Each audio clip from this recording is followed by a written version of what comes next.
Bonjour à tous, aujourd'hui je suis avec Inès Gauthier. Inès Gauthier, elle est psychologue clinicienne et elle s'est spécialisée dans l'accompagnement des délinquants sexuels. Voilà, donc c'est pas exclusivement sur les enfants, c'est les délinquants sexuels en général. En général, absolument. Alors, il se trouve, peut-être qu'on va en reparler après, que statistiquement, ceux que je vois qui agressent plutôt des adultes, femmes ou hommes adultes, on les voit plutôt en thérapie de groupe, ils viennent plutôt en obligation de soins judiciaires. Et ceux qui viennent à mon cabinet de manière individuelle et parfois de leur propre chef, souvent en fait même de leur propre chef, sont plutôt effectivement des personnes qui ont une attirance sexuelle envers les mineurs, filles ou garçons. Que ce soit des fantasmes ou qu'ils soient déjà passés à l'acte. Ok, donc comme tu viens de le dire, tu travailles en cabinet, mais tu travailles aussi pour la justice. Oui. Dans le cadre des enquêtes par rapport aux agresseurs, et c'est toi qui vas retracer un petit peu tout le contexte de l'agression. Alors, je travaille comme enquêtrice de personnalité, effectivement. Donc ça, c'est à la demande du juge d'instruction, dans le cadre d'une mise en examen de quelqu'un qui est accusé de tout type de crime. Donc ça peut être effectivement abus sexuel, mais ça peut aussi être proxénétisme, braquage, meurtre, tentative de meurtre. Et donc ça, c'est vraiment spécifique. C'est pas à but de les soigner, c'est juste à but effectivement d'établir le contexte, le parcours de vie dans lequel ils ont évolué, pour éclairer un petit peu, oui, dans quel cadre ils ont fait leurs actes et statuer sur leur dangerosité ou ce qu'ils vont faire après. C'est pas moi qui décide s'ils sont dangereux ou pas, ou qui fait un diagnostic de leur personnalité. Ça, c'est les expertises et c'est le juge qui statue. Moi, c'est vraiment éclairer leur parcours en général. Et ce que je fais spécifiquement avec les agresseurs sexuels, c'est de la thérapie. Donc, le but, c'est de les recevoir et de les prendre en charge sur le plan psychologique pour essayer de comprendre l'origine de leur fantasme déviant ou de leur passage à l'acte de type sexuel transgressif et de leur éviter évidemment de recommencer ou de passer à l'acte si c'est la première fois qu'ils viennent, en n'ayant jamais commis d'acte, mais qui souhaitent comprendre leurs pulsions, qui ne sont encore qu'à l'état de fantasme dans leur tête et qui veulent absolument éviter de concrétiser. D'accord, donc tu as aussi une action préventive, c'est-à-dire qu'il y a des gens qui viennent te voir parce qu'ils se sont envahis par des pulsions sexuelles Oui. de type soit vers les enfants, soit agressives. Oui, c'est ça. Et donc toi, tu reçois ces personnes pour pas qu'ils ne passent à l'acte. Absolument, et c'est même la grande majorité en fait de ma clinique dans ce domaine-là. D'accord. C'est ceux qui viennent d'eux-mêmes. Donc c'est une spécialisation très particulière. J'étais tombé sur une autre interview de toi où apparemment vous ne seriez que deux en France. Alors c'est un journaliste à l'époque, ça fait plusieurs années, donc j'ose espérer qu'on est un peu plus maintenant, mais qui m'avait dit effectivement, on a fait des recherches et a proposé un accompagnement individuel à ce type de personnes. Vous êtes deux répertoriés officiellement en France. Forcément, c'est beaucoup trop peu. Et en fait, comme beaucoup de ces gens-là sont en demande de soins, vraiment, et ils trouvent personne, donc en fait c'est extrêmement dangereux parce qu'ils restent seuls avec leur pulsion. Et là, ils risquent de passer à l'acte vraiment. Donc là, ils sont vraiment à risque, avec une grande dangerosité. Et donc, plus on multipliera les personnes qui sont formées à les recevoir et à les traiter et les points d'accueil, même juste ne serait-ce qu'au téléphone pour pouvoir extérioriser. Maintenant, ça existe. Il y a un numéro vert qui a été lancé, mais assez récemment. Il y a une asso qui s'appelle l'Enfant Bleu. Ouais, il y a l'Ange Bleu, par Latifa Benari, qui, elle, existe depuis très très très longtemps. Effectivement, elle reçoit exclusivement ce qu'elle appelle les pédophiles abstinents, c'est-à-dire ceux qui ressentent des pulsions sexuelles envers les mineurs, qui ne passent pas à l'acte et qui ont le désir de se soigner en fait. Donc évidemment, moi aussi, c'est des personnes qui ont le désir de se soigner, ou alors s'ils sont en obligation de soins, ils peuvent venir parce qu'ils sont contraints, mais en ce cas, ils vont plutôt aller dans les thérapies de groupe où c'est gratuit et voilà, alors que moi, il y a l'effort de venir payer la séance, prendre rendez-vous d'eux-mêmes, etc. Mais dans tous les cas, on voit une adhésion très rapide en fait qui se fait au suivi, parce que très vite, ils comprennent la fonction, le sens qu'a leur fantasme ou leur passage à l'acte, et ils voient comment je peux les aider à ne pas le concrétiser ou à ne pas récidiver, ce qui en fait les intéresse aussi. Et donc quand ils voient l'aspect thérapeutique, ils adhèrent, ce qui est une très bonne chose, parce qu'une fois qu'ils adhèrent au suivi, ils passent plus là, ils sont plus dangereux. Vraiment, enfin, le risque est extrêmement faible. Donc, quand ils me disent qu'ils évoluent et que je les vois beaucoup plus soulagés et apaisés à terme d'avoir pu effectivement évoluer et reprendre le contrôle sur leur pulsion, je vois à quel point ça fonctionne. Donc, il faut juste effectivement multiplier les points de prise en charge. En fait, plus on fera face au problème, ouais. Moins il se répandra. En fait, oui. C'est comme s'il fallait... non, mais c'est vrai, avoir une vraie pensée paradoxal et renverser complètement la logique actuelle. C'est-à-dire que, évidemment qu'ils sont pointés du doigt et c'est normal, mais la diabolisation qu'il y a surtout dès qu'on en voit un, on veut lui sauter sur le rable et on veut... Le problème, c'est que si eux-mêmes ressentent des choses transgressives et qu'ils se disent si j'en parle, on va tout de suite courir à la police, ce qui est normal s'ils ont un acte évidemment sur un mineur qui n'est pas encore judiciarisé. C'est un devoir de toute façon légal, on est obligé de nous sortir du secret professionnel et d'aller les dénoncer à la police, enfin d'aller les signaler. D'ailleurs, ce que je fais dans ces cas-là, c'est que je les encourage à y aller eux-mêmes. Ils peuvent se signaler eux-mêmes à la police et je leur dis, moi je fais pas le suivi avec vous. Si vous n'allez pas signaler vous-même, évidemment, arrivé, en fait. Je peux pas. Alors moi, ça m'est arrivé une seule fois en 13 ans qu'une personne me dise, j'ai commis un acte sur un mineur, mais ça c'est pas encore arrivé aux oreilles de la justice. C'est de moi-même que je viens vous en parler pour essayer de comprendre ce qui s'est passé et que ça se reproduise plus. J'ai extrêmement honte de moi, c'est une horreur, j'ai envie de me suicider. Et donc je lui ai dit, là par contre, je ne peux pas couvrir un passage à l'acte, passer sur un mineur, parce que cette personne est encore mineure et donc elle est en souffrance. Elle a forcément un trauma de ce qui s'est passé, même si ça se voit pas forcément tout de suite. Et donc, je dois absolument aller à la police. Ce serait plus mature de votre part et plus constructif si vous y alliez de vous-même. Donc, soit vous y allez et là, on peut bosser le pourquoi du comment vous avez fait ça. Soit je ne travaille pas avec vous parce que je ne peux pas recevoir quelqu'un et couvrir son passage à l'acte. Je suis obligée d'aller. Et en fait, il y allait. Et après, on a pu continuer à bosser ensemble. Voilà, donc effectivement, tout ça pour dire que ils imaginent agresseurs comme thérapeutes qu'effectivement, s'ils en parlent, tout de suite, il va y avoir un branle-bas de combat, on va juste courir à la police et ça va être pas constructif pour eux, on va juste faire un lâchage collectif et qu'il va rien se passer derrière. Et en fait, ce qui est constructif, c'est de les recevoir en thérapie, alors évidemment devant le juge, qui ensuite, plutôt que de les envoyer au trou, c'est bien de les emprisonner quand ils ont fait des actes type viol, etc., avérés, parce qu'il y en a beaucoup, c'est plutôt du téléchargement pédopornographique, des choses comme ça, qui n'emmènent pas forcément à l'incarcération ferme, s'il n'y a pas d'antécédent judiciaire. Mais on va dire que si ils sont enfermés pour être enfermés, que ça dure, je sais pas, mettons 4 ou même 10 ans, et qu'après ils ressortent et qu'ils n'ont rien compris à pourquoi ils l'ont fait, ils sont à risque de recommencer. Surtout si après ils sont plus désinsérés qu'avant parce qu'ils ont perdu leur femme, leur boulot, etc., tous leurs repères. En fait, ils sont juste plus dangereux qu'avant. Et donc, ils risquent encore plus de recommencer.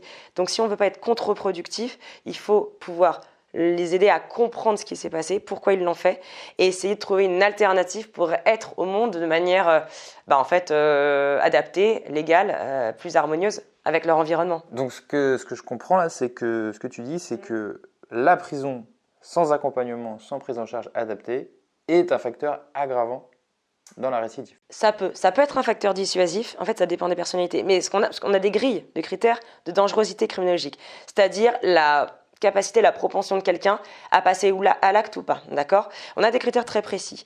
Si la personne, ce qu'on constate, c'est que dans les critères de dangerosité, donc de risque de passage à l'acte, les personnes qui sont désinsérées, seules, sans logement, sans travail, en fait sans repère épanouissant et de stabilisation, c'est-à-dire en gros, pour faire simple, quand ils n'ont rien à perdre, ils sont plus à risque de passer à l'acte. Quelqu'un qui a une famille, un boulot, un enfant sur lequel veiller, un loisir extrêmement épanouissant auquel il tient, un sport extrême, un truc, il n'a pas envie de perdre tout ça. Il passe beaucoup moins à l'acte, il se contrôle beaucoup plus ou cherche beaucoup plus à se soigner. Donc là, il peut aller faire les démarches. Donc en fait, c'est pareil. Si on en chope un, on dit toi, je vais te faire la misère, tu vas voir, je vais appeler ta femme, je vais tout lui dire, elle va te quitter, machin, machin. Et si on le laisse comme ça, juste avec la sanction, la punition, c'est pour ça que les milices un petit peu auto-organisées, où c'est pareil, on se propose d'attraper les gens, de les piéger, et après juste de leur dire, toi maintenant, voilà, on va te ruiner ta vie, mais on va te laisser comme ça. Si jamais il va pas en prison, mais il devient méga dangereux, parce qu'il aura tout perdu. Donc c'est des personnes, en fait ce que j'aime bien dire, c'est qu'il faut le papa et la maman. Symboliquement, il y a le père, évidemment c'est symbolique, je précise, il faut une autorité qui cadre, qui met des limites comme aux enfants. Les enfants, dès l'âge de 1 an, 2 ans, on leur apprend le non, d'accord ? C'est non, tu peux pas tout faire, parce que ils sont sinon débordés par leur propre pulsion, et c'est extrêmement angoissant pour un enfant de se rendre compte qu'il peut tout faire, et qu'il n'y a pas de limite, parce que si lui peut tout se permettre, ça veut dire qu'on peut tout se permettre avec lui. Donc la vie, c'est la jungle. Donc c'est extrêmement sécurisant pour un enfant de se rendre compte qu'il n'y a pas de limite. Donc évidemment, il faut cadrer et il faut sanctionner quand il y a eu transgression. Et en même temps, qu'il y a des limites, c'est ça qui est c'est extrêmement important. Sécurisant. Okay. C'est voilà, qu'il y ait des limites, absolument. Mais il ne faut pas juste des limites et jamais envoyer d'amour. Petit, il faut quelque chose de plus maternant, on dit, c'est-à-dire montrer que l'individu a de la valeur, compte pour ses parents, a le droit d'être là, est légitime d'exister, etc. C'est simple, hein, on ne voit jamais de grand criminel qui a une enfance extrêmement heureuse, remplie d'amour, de câlins, d'affection et de valorisation. C'est toujours... Alors attention, tous ceux qui ont vécu des humiliations, des vexations, des problèmes, ne deviennent pas tous des délinquants, des criminels. Évidemment, c'est tout un ensemble de facteurs complexes. Mais par contre, on retrouve toujours des carences affectives et des carences en termes de limites. D'accord ? Donc aussi, qu'il y ait, en plus du répressif, qui serait la prison, la condamnation. Tout petit peu moins vite. Je sais, je suis désolée, je suis comme ça. Tu auras qu'à me mettre en -1,5. Désolée. Donc, en plus du répressif, qui est la prison, qui est parfois absolument nécessaire, mais en tout cas, il faut une sanction, quelle qu'elle soit, le rappel de la loi, avec un grand L. Et à côté de ça, il faut un axe un peu plus curatif, c'est-à-dire comprendre, non pas comprendre la personne, dire « mais je te comprends, genre, c'est pas grave ». Non, c'est-à-dire saisir le pourquoi de son passage à l'acte, le pourquoi de son fantasme, pourquoi cette personne s'est construite comme ça, de manière déviée, de manière transgressive, essayer, si possible, de l'aider à se reconstruire autrement pour qu'il n'y ait plus cette déviation par rapport à un chemin qui serait, lui, plus adapté à la vie avec ses pairs, hein, à la vie en société. Et ça, c'est complètement faisable. Alors là, dans la façon dont tu l'exprimes, il y a quelque chose que peut-être va être difficilement supportable pour certaines personnes. C'est qu'en gros, ce que tu dis, c'est qu'il faudrait amener de l'empathie, voire de l'amour, tu as employé le mot amour même, vers les gens qui violent les enfants, quoi. Alors, j'ai parlé d'amour quand j'ai parlé des enfants en général, qu'ils en ont besoin d'en recevoir pour se structurer, on va dire, normalement. Ce que je fais avec mes patients, c'est, je leur envoie pas de l'amour, mais par contre de l'empathie au sens de pas je les plains et je les excuse et je les prends dans mes bras, je leur fais des câlins, mais en termes de essayer de saisir encore une fois la racine de la cause ou les causes, les facteurs ayant mené à l'émergence de ces fantasmes, par exemple sur les mineurs, ou des fantasmes d'agression sur les femmes, de domination, d'humiliation de l'autre, qu'est-ce qu'ils répètent, qu'est-ce qu'ils rejouent, qu'est-ce qu'ils cherchent à prouver, qu'est-ce qu'ils cherchent à fuir, pour voir comment ils peuvent répondre à leur construction avec leurs manques, leurs carences, leurs croyances limitantes, leur mauvaise estime d'eux-mêmes, etc., qui est toujours présente, autrement, de manière non transgressive, qui ne soit jamais au détriment de l'autre et au détriment de la loi. Donc en fait, pour ça, c'est comprendre, parce que en fait, ces personnes-là, déjà, tu te rends compte qu'en fait, c'est des personnes, ils sont mannequins, acteurs, chanteurs. Enfin, c'est des personnes où on se dit pas tout de suite, je pense à ce type de profil. Quand j'imagine, voilà, un agresseur de rue ou un pédophile, on imagine plutôt un vieux papy dans son anorak à la sortie des écoles. Quelqu'un de pas attirant du tout. Quelqu'un de absolument repoussant, alors que c'est des personnes qui ont, encore une fois, des amis, souvent une famille, qui sont en couple et vraiment qui sont insérés socialement, etc. Mais qui ont des fantasmes. Et qui ont des fantasmes. Alors, c'est jamais des fantasmes qu'ils ont choisis, c'est-à-dire même ceux qui n'en souffrent pas vraiment, qui arrivent à vivre avec, alors que la majorité vraiment se déteste pour ça, culpabilise, ont honte d'eux et cherchent à s'en sortir. Mais effectivement, il y en a qui s'en accommodent. Mais par contre, personne ne m'a jamais dit « moi, je suis fière d'être comme ça ». Il y a quelques grands pervers qui vont jouir d'avoir ce truc-là qui va choquer les autres, et parce que comme ça, ils se sentent spéciaux à dire « bah voilà, moi, je t'ai choqué, je t'ai sidéré », à te raconter à quel point j'aimais tripoter les petites filles. Bon, j'ai dû en croiser un en 13 ans de boulot sur la question.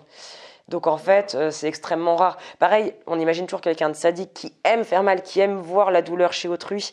Et en fait, ça, pareil, statistiquement, j'en ai croisé une fois.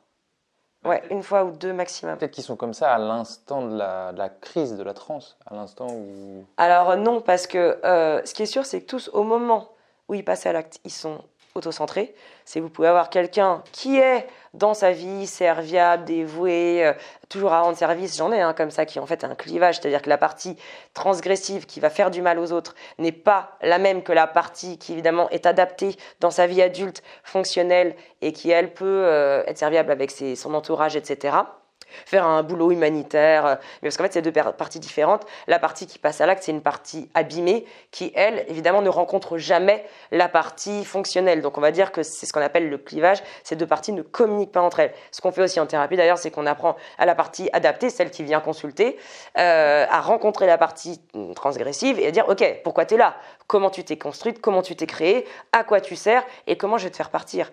Ou comment je vais te diminuer tellement que tu gouverneras plus, tu n'auras plus jamais d'empire sur l'individu que tu habites, en gros. Et c'est moi, la partie fonctionnelle, qui vais prendre le dessus. D'accord. On va juste parler de clivage, donc de la partie effectivement adaptée avec la partie blessée, dysfonctionnelle. Elles sont coupées l'une de l'autre et quand on les réunit, enfin, quand on va dire que l'une arrive à dialoguer avec l'autre, on va dire que la personne sort de son clivage ou sort de son déni. Tu parlais de la fonction, et ça, par exemple, ça m'intéresserait beaucoup qu'on en parle. Tu disais qu'en éclairant la fonction de leur fantasme, ça leur permettait de ne pas passer à l'acte. Ouais. Et du coup, la question qui vient, c'est quelle fonction peut avoir le fait d'avoir envie d'agresser sexuellement quelqu'un?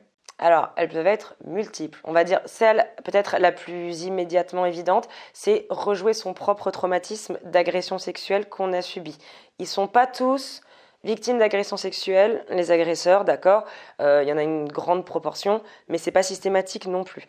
Mais pour ceux qui rejouent leur traumatisme, parce qu'on a vu que les personnes traumatisées, parfois remettaient en scène effectivement, mais font ce qu'on appelle l'identification à l'agresseur en psychanalyse, et donc se mettre cette fois dans la peau de celui qui maîtrise la situation pour ne pas revivre en tant que victime. Et en fait, c'est une manière inconsciente pour le cerveau de se réparer de ce qu'il a vécu, en n'étant plus en soumission, mais en étant aux manettes, au contrôle de la scène.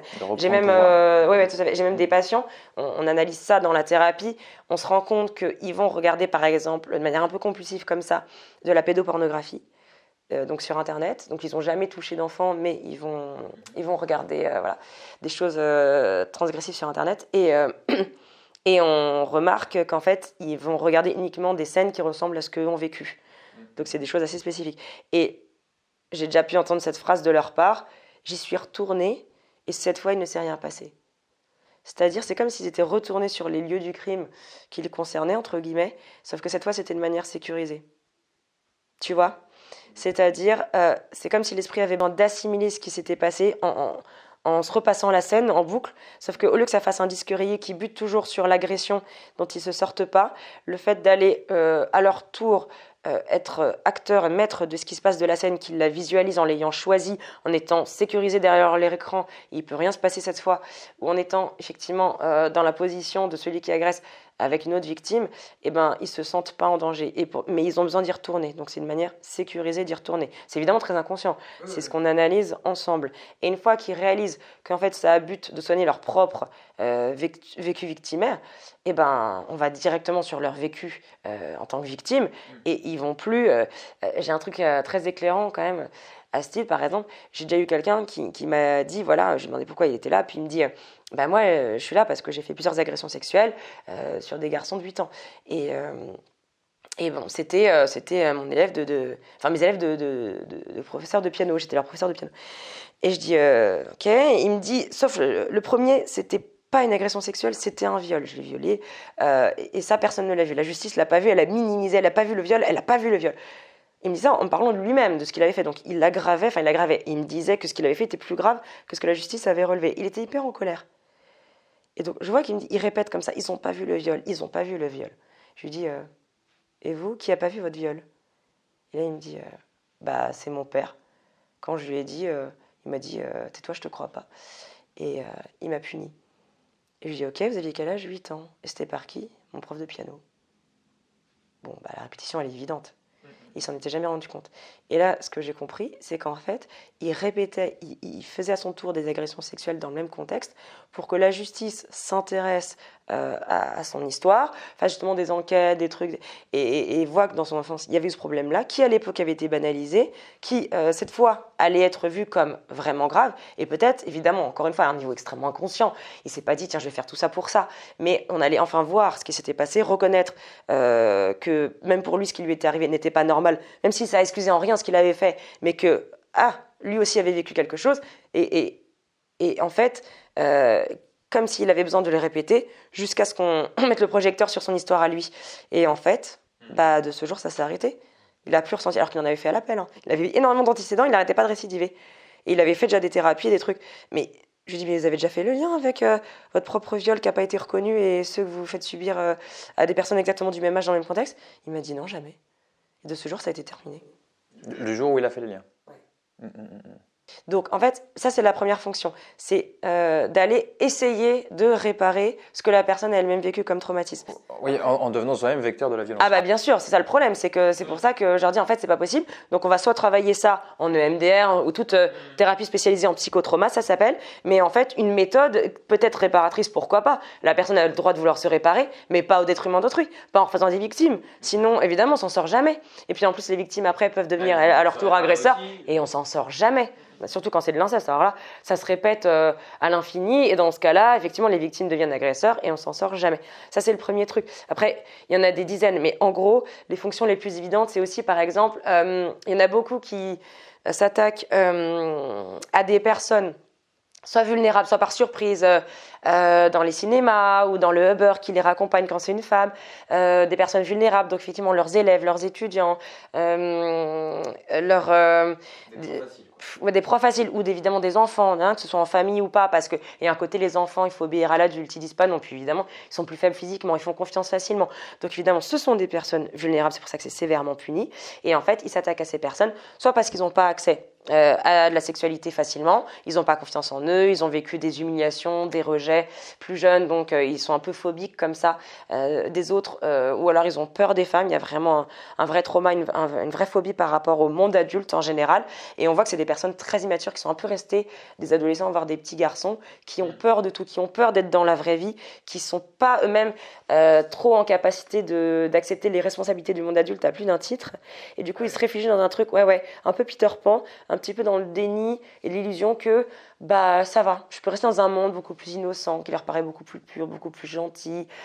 Sauf qu'ils sont adultes et sexués, quoi. C'est ça le problème, c'est qu'en fait c'est resté des gamins dans des corps d'adultes, très souvent. Du coup forcément il y a une dissonance entre ce qu'ils affichent et ce qu'ils devraient être et ce qu'ils ressentent dans leur tête. Et en fait moi, dans ce cas mon objectif c'est de les faire prendre conscience de leur immaturité, du fait que c'est eux qui déconnent parce qu'ils n'ont pas vu le décalage qu'il y avait entre ce qu'ils sont physiquement et intellectuellement, parce que c'est des personnes en général d'assez haut niveau intellectuel. Mais affectivement par contre, ils sont vraiment immatures, ils sont vraiment restés fixés parce qu'il y a une phobie, il y a une peur de quelque chose. Ça peut aussi être une peur de la mort. Il y en a beaucoup qui ont un trauma lié à la mort ou qui ont vu leurs parents vraiment entrer en déliquescence et se détériorer physiquement. Ça a été très douloureux, pendant des années très anxiogènes. Et du coup, il y a quelque chose effectivement en eux qui ne veut pas grandir. C'est vraiment le syndrome de Peter Pan, quoi. Et du coup, ils sont fixés à l'âge du trauma. Ouais, alors, par exemple, il y en a qui m'ont raconté, à 16 ans, ils ont perdu de manière extrêmement brutale leur sœur qui dormait dans la même chambre qu'eux, puis d'un coup, en pleine nuit, elle meurt. Enfin, vraiment le truc, mais ahurissant et personne n'a compris. Tellement traumatique, parce que tellement soudain et contre nature, que du coup, ils sont restés fixés à l'âge de 16 ans et on se rend compte qu'au-dessus, bon, ils ont pu se marier, tout ça, mais on sentait qu'en fait, il y a une phobie et globalement, dès qu'ils voient un jeune garçon ou fille en dessous de 16 ans, c'est leur truc. Et là, il y a quelque chose qui s'active et qui se libère et qui permet l'attirance et l'investissement émotionnel. Et au-dessus, en fait, c'est terminé. Donc effectivement, c'est toujours à l'âge du trauma. Et pour revenir au trauma sexuel, là, c'est très clair. Quelqu'un qui a été agressé, mettons, à l'âge de 11 ans, il va être fixé sur les garçons à l'âge de 11 ans. Par identification aussi aux victimes. Voilà, donc ça, c'est certaines fonctions, effectivement, en fait, c'est d'aller rassurer la partie traumatisée en allant la mettre en éloignement de ce qui lui fait peur. D'accord ? Et... il y en a aussi, par exemple, pour éviter le rejet, tout simplement, effectivement, agressent dans la rue parce qu'ils disent mais si je vais lui commencer à la draguer, je vais pas y arriver, elle va me rejeter, elle va m'humilier comme on m'a déjà tellement humiliée et donc je vais la toucher directement parce que moi, comme ça, j'ai pas peur. Il y en a, j'en ai eu plusieurs qui lancent leur sperme à distance sur les femmes.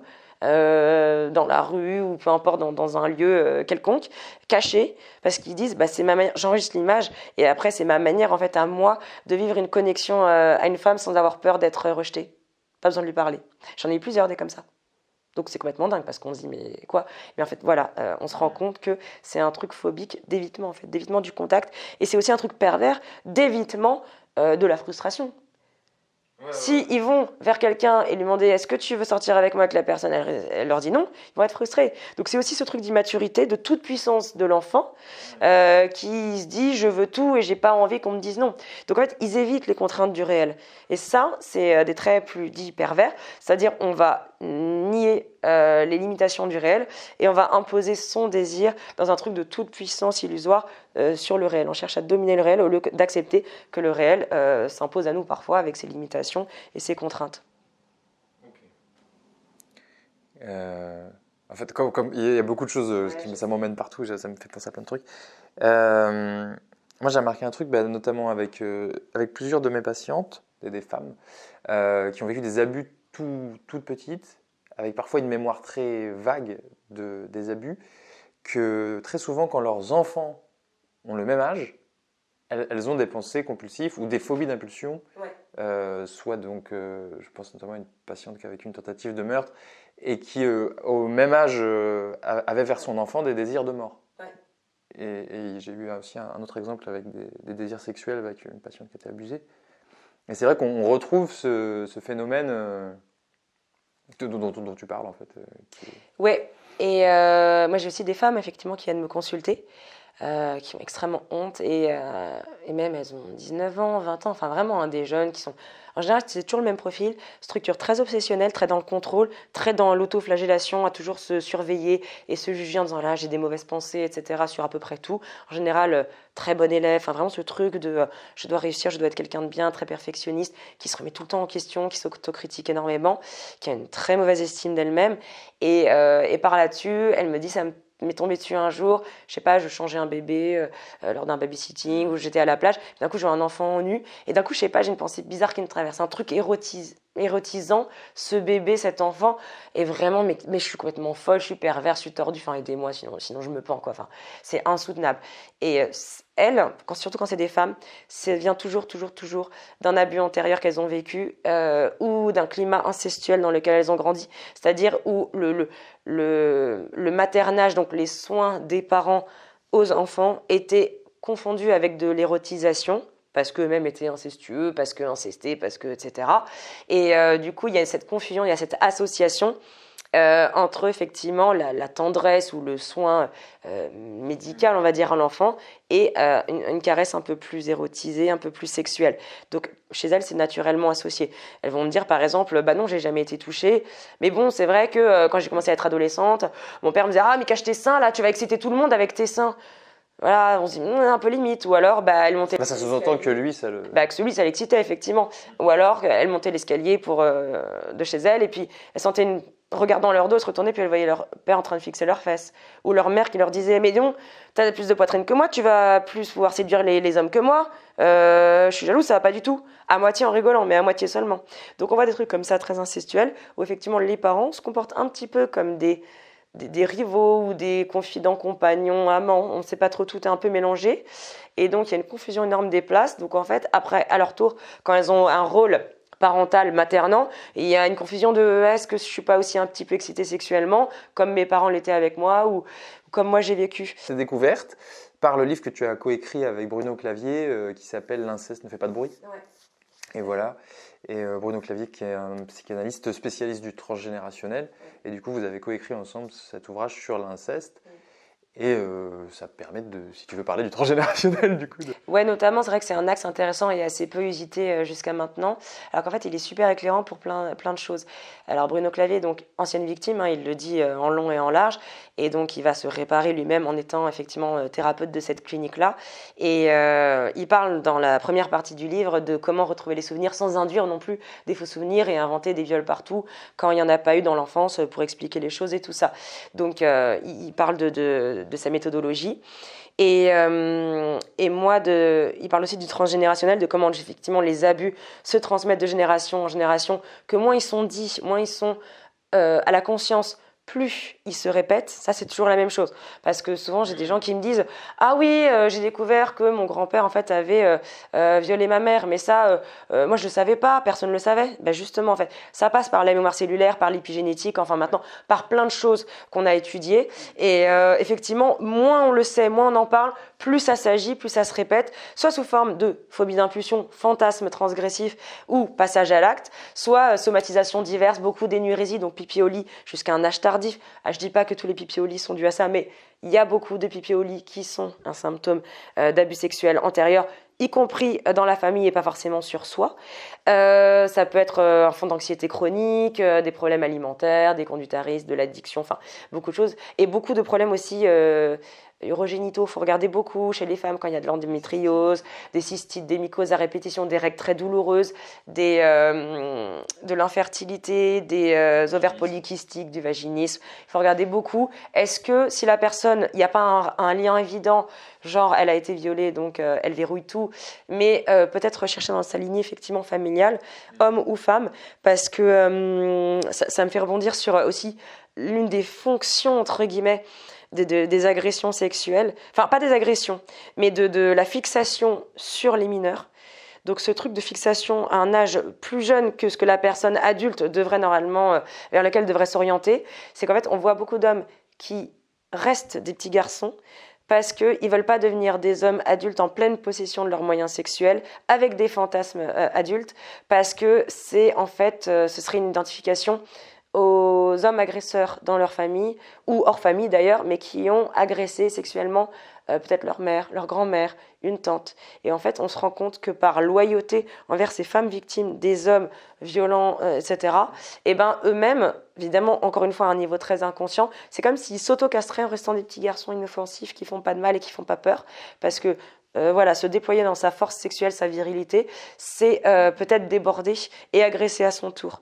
Donc, par loyauté inconsciente aux lignées de femmes victimes, il se verrouille.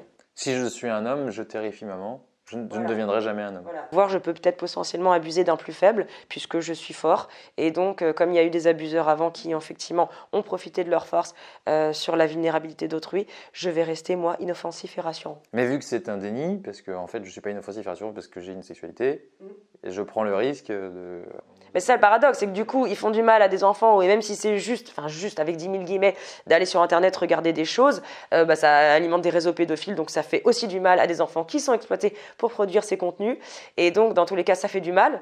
Mais à la base, effectivement, c'est peut-être pour protéger les lignées ou réparer les lignées de femmes. D'ailleurs, on s'en rend compte, c'est-à-dire que quand ils font le lien de ce qu'ils protègent inconsciemment de leur lignée familiale, et qui s'autorisent plus à devenir adultes. Donc on voit, ils commencent à porter d'autres types de vêtements parce que souvent il y a un style très adolescent. Il y en a, ils sont imberbes, ils se laissent pousser la barbe d'un coup. Enfin, on voit quand même des changements qui vraiment témoignent qu'ils passent du petit garçon à l'adulte. Et ben, tout le monde applaudit en disant ça te va super bien, t'as l'air plus de ton âge, c'est super. Tous, en général, sauf leur mère, qui leur dit j'aime pas, ça fait homme. Et ça, j'ai entendu plus d'une fois aussi. Donc inconsciemment, pareil, il y a des familles où l'enfant est très valorisé, c'est petit, c'est mignon, c'est le petit garçon qui travaille bien à l'école, et après ça grandit, ça devient laid, ça a des poils. Donc en fait, grandir est découragé, et vieillir est découragé. Donc en fait, il faut rester vraiment un enfant. Déjà, l'adolescence, ça commence à coincer, c'est avili, c'est enlaidi, et donc vraiment, c'est la famille qui alimente, alors pour des raisons peut-être d'abus, évidemment inconscients, mais avec un discours par contre très prononcé, sans voir les ravages que ça fait, de reste un enfant, ne grandis pas. Parce que comme ça, je te garde près de moi, je te contrôle pour plein de raisons. Mais alors, ça soulève un truc terrible, parce qu'en fait, ça voudrait dire qu'une femme violée pourrait inconsciemment induire chez son enfant une terreur d'être homme qui pourrait le mener à devenir abuseur. Ça arrive. Je ne dis pas que c'est le cas de évidemment que toutes les personnes victimes font pas stagner leurs enfants et que c'est à l'origine de problèmes de pédophilie ou quoi. Il y en a, effectivement, c'est ce qu'on retrouve comme lien de cause à effet. Et ce qui vient attester de ça, c'est que le jour où ils s'autorisent, encore une fois, à grandir et à être dans l'âge de leur corps physique et de leur niveau d'intelligence, efficience mentale, on va dire, leurs fantasmes pédophiles disparaissent. Ils me disent, j'en ai plus depuis 3 ans. Alors qu'avant, c'était tous les jours. Je vois un enfant dans la rue, ça me fait rien. Alors qu'avant, ça m'envahissait tout de suite. Donc en fait, vraiment, leur fantasme arrive à disparaître quand ils quittent cette fixation sexuelle qui était en fait soi-disant protectrice. et qu'en fait on voit que ça amène exactement à l'inverse, c'est-à-dire à de la transgression et à de la souffrance plus tous azimuts, qu'ils arrivent à abandonner ce système qui à la base était un système de défense qui en fait fonctionne pas du tout. Et après du coup ils peuvent se déployer et ils peuvent sans problème avoir des fantasmes et un choix d'objet, c'est-à-dire une attirance sexuelle pour des personnes adaptées, on va dire, à leur âge, à leur tranche d'âge et à leur maturité en fait affectivo-sexuelle, et en fait leurs fantasmes vraiment disparaissent. C'est comme si l'enfant se récupérait l'identification à l'agresseur de la maman. Absolument, tout à fait. D'ailleurs, il y en a qui racontent que aussi l'agression sexuelle ou l'inceste est banalisé dans la famille. Par exemple, ça va être la mère qui va être victime du grand-père, assez classiquement, et donc l'enfant, garçon, qui s'identifie inconsciemment à l'agresseur. Ça marche aussi avec les agressions physiques, hein. Une femme battue toute son enfance de manière un peu comme un sévice par le grand-père ou la grand-mère. Et l'enfant qui a peur à son tour d'être violent et qui lutte contre une colère très grande, où il a envie de tout casser, de frapper des gens, de frapper sa femme, de frapper ses enfants, on voit l'identification à l'agresseur. Et peut-être la femme du grand-père, évidemment impunie, tout le monde le sait, mais personne n'en a rien fait parce que c'était l'ancienne génération, etc. Puis les grand-mères qui disent oui, bah, de toute façon, moi aussi j'étais violée petite, qui n'y passe pas, et puis tous les hommes sont des agresseurs, enfin c'est bien connu, donc bah ne faisons rien. Et en fait, l'enfant, lui, récupère la souffrance de la mère ou du parent abusé parce qu'il voit quand même que bah si en fait elle souffre, donc on ne peut pas le banaliser autant, et du coup comme il voit que rien n'est fait au-dessus, qu'on n'a pas puni l'agresseur et que tout le monde s'en fout, inconsciemment lui aussi se fait prendre avec des gros sabots un peu comme celui dont je parlais plus tôt, pour qu'enfin justice soit faite et qu'il y en ait au moins un là-dedans qui déconne, qui se fasse attraper et que justice soit faite, que la loi reconnaisse que c'est grave, qu'il fallait intervenir. Le nombre de mauvais patients qui arrivent après avoir fait des actes manqués gros comme une maison pour se faire arrêter, genre ils consultent de la pédopornographie sur leur téléphone, puis ils l'oublient à la librairie. Ils vont sur un site pédoporno au cybercafé, ils laissent le navigateur ouvert, ils oublient et puis leur carte d'identité à côté parce qu'ils oublient leur portefeuille au passage. Non mais on a des trucs pas possibles. On se dit mais vous vouliez vous faire attraper. Inconsciemment, il se donne à la justice. Complètement, pour réparer tous ceux qui n'ont pas été arrêtés avant, qui ont été impunis et qui sévissent encore ou qui sont juste peut-être morts, mais en tout cas la justice n'a jamais été faite. Et ils voient ces lignées de personnes qui souffrent, et en fait quelque part pour réhabiliter les victimes, ils se disent bah moi un peu je vais évidemment encore une fois ils ne se le disent pas consciemment, on est bien d'accord, hein, mais en fait ça apparaît vraiment comme un eureka au moment de la thérapie. De toute façon c'est simple, ils me disent tous: j'ai été terrifiée, mais extrêmement soulagée quand la police est venue m'arrêter. Tous. Ils sont venus chez moi à 6h du matin, ils m'ont mis les menottes devant mes enfants, c'était terrible. Et en même temps, la libération que j'ai ressentie. Parce qu'en fait, j'arrivais pas moi-même à m'arrêter, que ce soit mes fantasmes ou mes actes, etc. Et en même temps, j'arrivais pas à aller me dénoncer, ni aller voir quelqu'un, parce qu'il y a personne qui peut prendre ça en charge. Et parce que je savais pas à qui m'adresser. Et puis, j'étais terrifiée d'aller à la police, etc. Et là, quand ils sont venus, j'ai fait enfin. Donc en fait, souvent, effectivement, ils vont provoquer, au bout d'un moment, un truc pour que la limite vienne de l'extérieur, la limite qu'ils ne savent pas se mettre depuis l'intérieur, de manière endogène. Hyper intéressant. Ça, c'est 98% de mes patients. Et en fait, ça traduit une sorte de double loyauté, c'est-à-dire qu'à la fois, ils sont loyaux à la loi familiale, je serai un abuseur, ouais. Donc ils deviennent abuseurs, et à la fois, ils sont loyaux à la justice. Et la seule façon et aux femmes qui sont dans leur famille. De gérer cette tension impossible entre être une personne juste et respecter la loi familiale, c'est d'être un abuseur et de se donner. Voilà, et d'être puni derrière. Mais oui, complètement. C'est d'être un abuseur qui est puni. Comme ça, quelque part, les deux côtés sont honorés, si je puis. Ouais, mais bon, dans leur tête, c'est ça. Hein. Il reste des transgresseurs. Donc, effectivement, il y a identification à l'agresseur, mais l'agresseur, cette fois, est puni, donc il transforme quelque peu quand même l'histoire, puisque cette fois, il y a une sanction qui arrive, ce qui n'a pas été le cas avant. Donc, c'est comme si ça clôturait le dossier. Et ça s'arrête avec eux. Puisqu'une fois qu'on a mis le coup de projecteur sur une famille qui fonctionne avec l'inceste depuis 6 générations, et que là, enfin, ça se remarque tellement que la loi arrive, ça s'arrête sur les générations d'en dessous par contre. Ouais. Sinon c'est hyper banalisé. Hein. Ceux qui arrivent parce qu'ils ont tripoté leur enfant dans le bain, et on dit mais pourquoi vous prenez le bain avec votre fils de 14 ans? On dit ma mère elle a toujours pris ses douches avec moi jusqu'à mes 14 ans. Puis on dit mais vous savez pas que ça c'est incestueux et pédophile? Ils disent non, pourquoi toutes les familles font pas ça? Puis ils l'apprennent alors qu'ils ont 45 ans. Ah oui, ils sont sous cloche. Ouais. Mais vraiment, alors qu'ils sont intelligents et tout ça. Hein. Et ils sont, voilà, encore une fois, des gens très bien sous tout rapport. Mais alors, par contre, il y a un domaine, il y a une zone d'ombre qui est celle de la manière dont on élève ses enfants. Et en fait, effectivement, c'est pas quelque chose. La manière dont on fait la toilette, dont on les couche, dont on les nourrit, c'est pas des choses qu'on raconte à tout le monde. En fait, c'est vrai, c'est dans le domaine de l'intime. Mais en fait, le nombre de problèmes, de dysfonctionnements qui se passent dans cette sphère intime, c'est une catastrophe. Et on va pas mettre un psy ou un flic dans les familles quand il y a un couple parental avec un bébé pour voir s'il l'élève bien. Donc c'est compliqué, mais c'est pour ça qu'il faut juste attirer l'attention, peut-être dans les médias, peut-être dans des formations très tôt, à l'école, au collège, j'en sais rien, mais des choses basiques qu'on devrait apprendre sur qu'est-ce qui se fait, qu'est-ce qui se fait pas, des repères un peu basiques, et effectivement continuer d'apprendre le consentement dès le plus jeune âge, hein. Dès que l'enfant est en mesure de dire quelques mots, dire non, dire à ses parents j'ai vu un truc pas normal, on m'a fait un truc bizarre, et lui apprendre ton corps il est à toi, personne ne te touche, à part nous si vraiment tu as eu un bobo ou un truc, et le docteur, et encore pas à chaque séance, mais si tu t'es fait mal, voilà, enfin c'est très précis quoi, et c'est très limité, sinon tu nous le dis et t'en parles tout de suite. Voilà, enfin il y a des repères à instaurer chez les enfants, et très tôt. Oui, il y a Andrea Bescon qui a sorti, que j'ai interviewé aussi sur ma chaîne d'ailleurs, qui a sorti plein de livres pour tous les âges. Non, mais il faut absolument. Et c'est jamais trop tôt. Faut pas dire ouais, mais il est petit, ça va le choquer. Non, ce qui va le choquer, c'est de risquer de se faire toucher et de pas comprendre que c'est pas normal et de rester dans le silence pendant des années, voire d'en retirer de la honte en disant j'ai fait un truc bizarre, je dois être pervers. Donc effectivement, dire très tôt avec des mots simples, ton corps est à toi. Personne ne le touche si tu n'as pas envie, c'est pas compliqué, ça ne traumatise pas un enfant. Ce qui le traumatise, c'est d'être touché et de penser que c'est normal, voir que c'est lui qui a provoqué et que c'est lui qui est bizarre. Je pense qu'il faut parler de sexualité aux enfants. Ah mais il faut, complètement. Mais il faut pas leur montrer, il ne faut pas être incestueux, oui. Il faut effectivement en parler, en disant à quoi ça sert, en disant à peu près comment ça marche.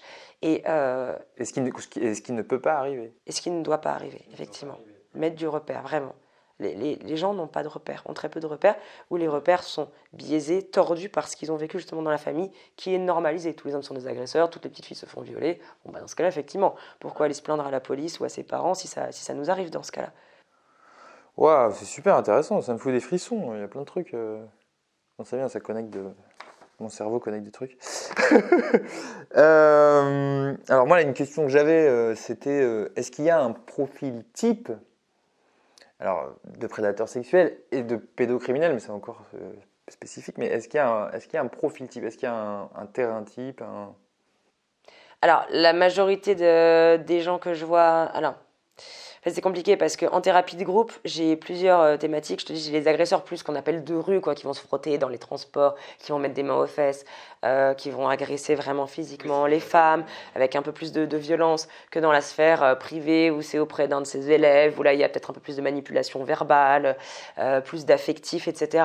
Donc déjà, c'est pas les mêmes profils. On va dire, pour faire simple, les profils que j'ai en thérapie de groupe, où ils sont globalement là parce qu'ils sont obligés de se remettre beaucoup moins en question, sont beaucoup plus de type psychopathique, très autocentré, avec une impulsivité, une volonté de plaisir immédiat, intolérant à la frustration, sans penser aux conséquences, sans remords, sans empathie, enfin très peu. Voilà, et puis vraiment, alors, pour le coup, très immature, c'est-à-dire c'est vraiment, ils sont dans leur toute puissance, ils veulent un truc, ils l'obtiennent, ils voient une paire de fesses passer, ils mettent la main sur la paire de fesses, ils se préoccupent pas, même s'ils ont été 3 fois en prison dans le passé, il y a un truc, c'est maintenant, je veux ça, la pulsion me traverse, je n'y pense pas, je n'ai pas le temps de mentaliser cette pulsion et de penser à ses conséquences pour autrui et même pour moi-même, et hop, j'y vais directement, d'accord? Donc ça, on va dire, c'est un profil très immature qu'il faut éduquer. Alors, rien que par le cadre de la thérapie de groupe, c'est-à-dire qu'on leur dit déjà très simplement, vous venez à l'heure, vous restez l'intégralité de l'heure et demie, vous ne levez pas pendant le groupe, vous ne coupez pas la parole, vous insultez pas vos camarades, etc. Et vraiment, on est un peu comme à l'école, mais on les cadre vraiment, et on leur met de la limite, rien que ça. Et en fait, ça très vite, ils obtempèrent, et après, il n'y a pas de problème, hein, c'est même eux qui aident à ranger la salle, à la mettre en place au début, ils sont courtois, enfin, je veux dire, voilà, dans une certaine mesure, enfin, ils nous agressent pas, ils passent pas à l'acte sur nous, les thérapeutes. Hein. C'est très intéressant ce que tu soulèves. Ouais. L'importance fondamentale du cadre dans l'accompagnement des gens abusés, des abuseurs. les gens, je veux vraiment pas que les gens se méprennent à dire oui, mais vous essayez de leur expliquer. Donc en fait, vous essayez d'excuser ces gens-là, puis voilà, vous êtes trop complaisante et tout. Mais pas du tout. Les gens, moi, des fois, je les exclue manu militari parce que, je sais pas, il y en a un qui a un peu mal parlé à un autre. Enfin, il y en a un qui est arrivé alcoolisé, etc. C'est pas possible en fait. C'est un terrain d'abstinence de toutes sortes. Donc en fait, on s'insulte pas, on n'arrive pas bourré, on n'essaye pas de casser la gueule à son voisin ou au thérapeute, etc. Et donc en fait, j'ai dit vous sortez et non, vous n'aurez pas votre attestation de présence pour aujourd'hui, vous verrez ça avec le juge, tant pis, vous revenez dans 15 jours. Et si vraiment vous êtes trop problématique, vous ne revenez jamais et vous vous démerdez. Et pourquoi le cadre est si important dans l'accompagnement des abuseurs? Parce que c'est comme ça qu'ils passent pas à l'acte. Parce que ça veut dire que même s'ils ont une pulsion agressive, on peut avoir une pulsion mortifère, on peut avoir envie de hurler dans le RER parce que c'est bondé, parce que c'est arrêté en pleine voie depuis 10 minutes. On peut avoir des fois comme ça des pulsions agressives. On peut avoir envie de dire à un collègue « mais tais-toi, arrête de me parler, je suis crevée, tu fais du bruit ». On va pas le faire parce qu'on est adapté, parce qu'on connaît les conséquences pour autrui, on sait que ça va faire du tort aux autres, que nous on va peut-être avoir des problèmes, donc ça va y avoir des conséquences à nos actes et ça va pas être fonctionnel longtemps. Donc en fait, on a de la honte sociale, de la culpabilité, du mal qu'on fait envers l'autre, de l'empathie pour l'autre, tout ça on en a conscience, et de l'angoisse. Oh, si je passe à l'acte, mais après qu'est-ce que les gens vont dire, et puis l'image que j'aurai de moi, non j'aurai trop honte, je pourrai plus me regarder dans la glace. Ça nous arrête, ça nous rend adaptés. Ça veut pas dire suradapté, c'est-à-dire ça veut pas dire que on réalise jamais rien de nos envies, de nos besoins, mais effectivement, le réel nous apporte une limite, c'est-à-dire on ne peut pas tout se permettre. Sinon, c'est l'anarchie et c'est le passage à l'acte permanent. Et donc, on est en danger, les autres sont en danger, c'est pas possible. C'est ce qu'on leur apprend, c'est-à-dire en fait, on les limite dans leur illusion de toute puissance. Ils pensent qu'ils peuvent tout se permettre. Ils en ont rien à foutre de les lois, etc. Si on les arrête pas, ils continuent de faire des transgressions jusqu'à ce qu'enfin, effectivement, le réel les rattrape et leur dise « Non, c'est plus possible de fonctionner comme ça ». Ce qu'ils auraient dû, globalement, recevoir vers l'âge de 2 ans. Hein. Donc ça traduit un trauma vers 2 ans ou un manque? Pas forcément un trauma, en tout cas un manque de limite, absolument. Ou alors, parfois, un excès de limite, parce qu'il y en a beaucoup qui vont raconter « Oui, moi, j'avais des parents très sévères, au contraire, je sortais jamais, j'avais jamais rien le droit de faire ». Mais du coup, ils sont tellement frustrés, parce que justement, il n'y a que de la frustration, il n'y a que de l'interdit, mais il n'y a pas justement aucune place, au contraire, pour la partie plus plaisir, détente, insouciance, valorisation. Ils sont toujours critiqués, engueulés, battus, frustrés, que dès qu'ils peuvent, ils s'échappent. J'en avais un comme ça. Voilà, des parents militaires, enfin vraiment le truc très très cadrant, etc. Je dis pas que tous les parents militaires donnent des enfants psychopathes, pas du tout. Mais par contre, lui en tout cas, c'était son cas. Il avait une frustration chronique comme ça. Et donc, en fait, vers l'adolescence, non, justement, à l'adolescence, il n'a pas fait de crise. Normalement, c'est salutaire de faire une crise à l'adolescence. Voilà, qui va remettre un petit peu en question ce qu'on a appris, ce que nos parents nous ont appris. Voilà, on va sécher un cours, on va rentrer un peu plus tard que prévu, des transgressions légères. Et après, on se cadre et on devient fonctionnel à l'âge adulte. Et il y en a beaucoup, en fait, qui font une crise plus tard parce qu'ils ne l'ont pas faite avant, qu'ils ont toujours été extrêmement verrouillés. Et du coup, ça pète, et ça pète par contraste en faisant vraiment un grand n'importe quoi, type passage à l'acte sexuel ou autre. Hein.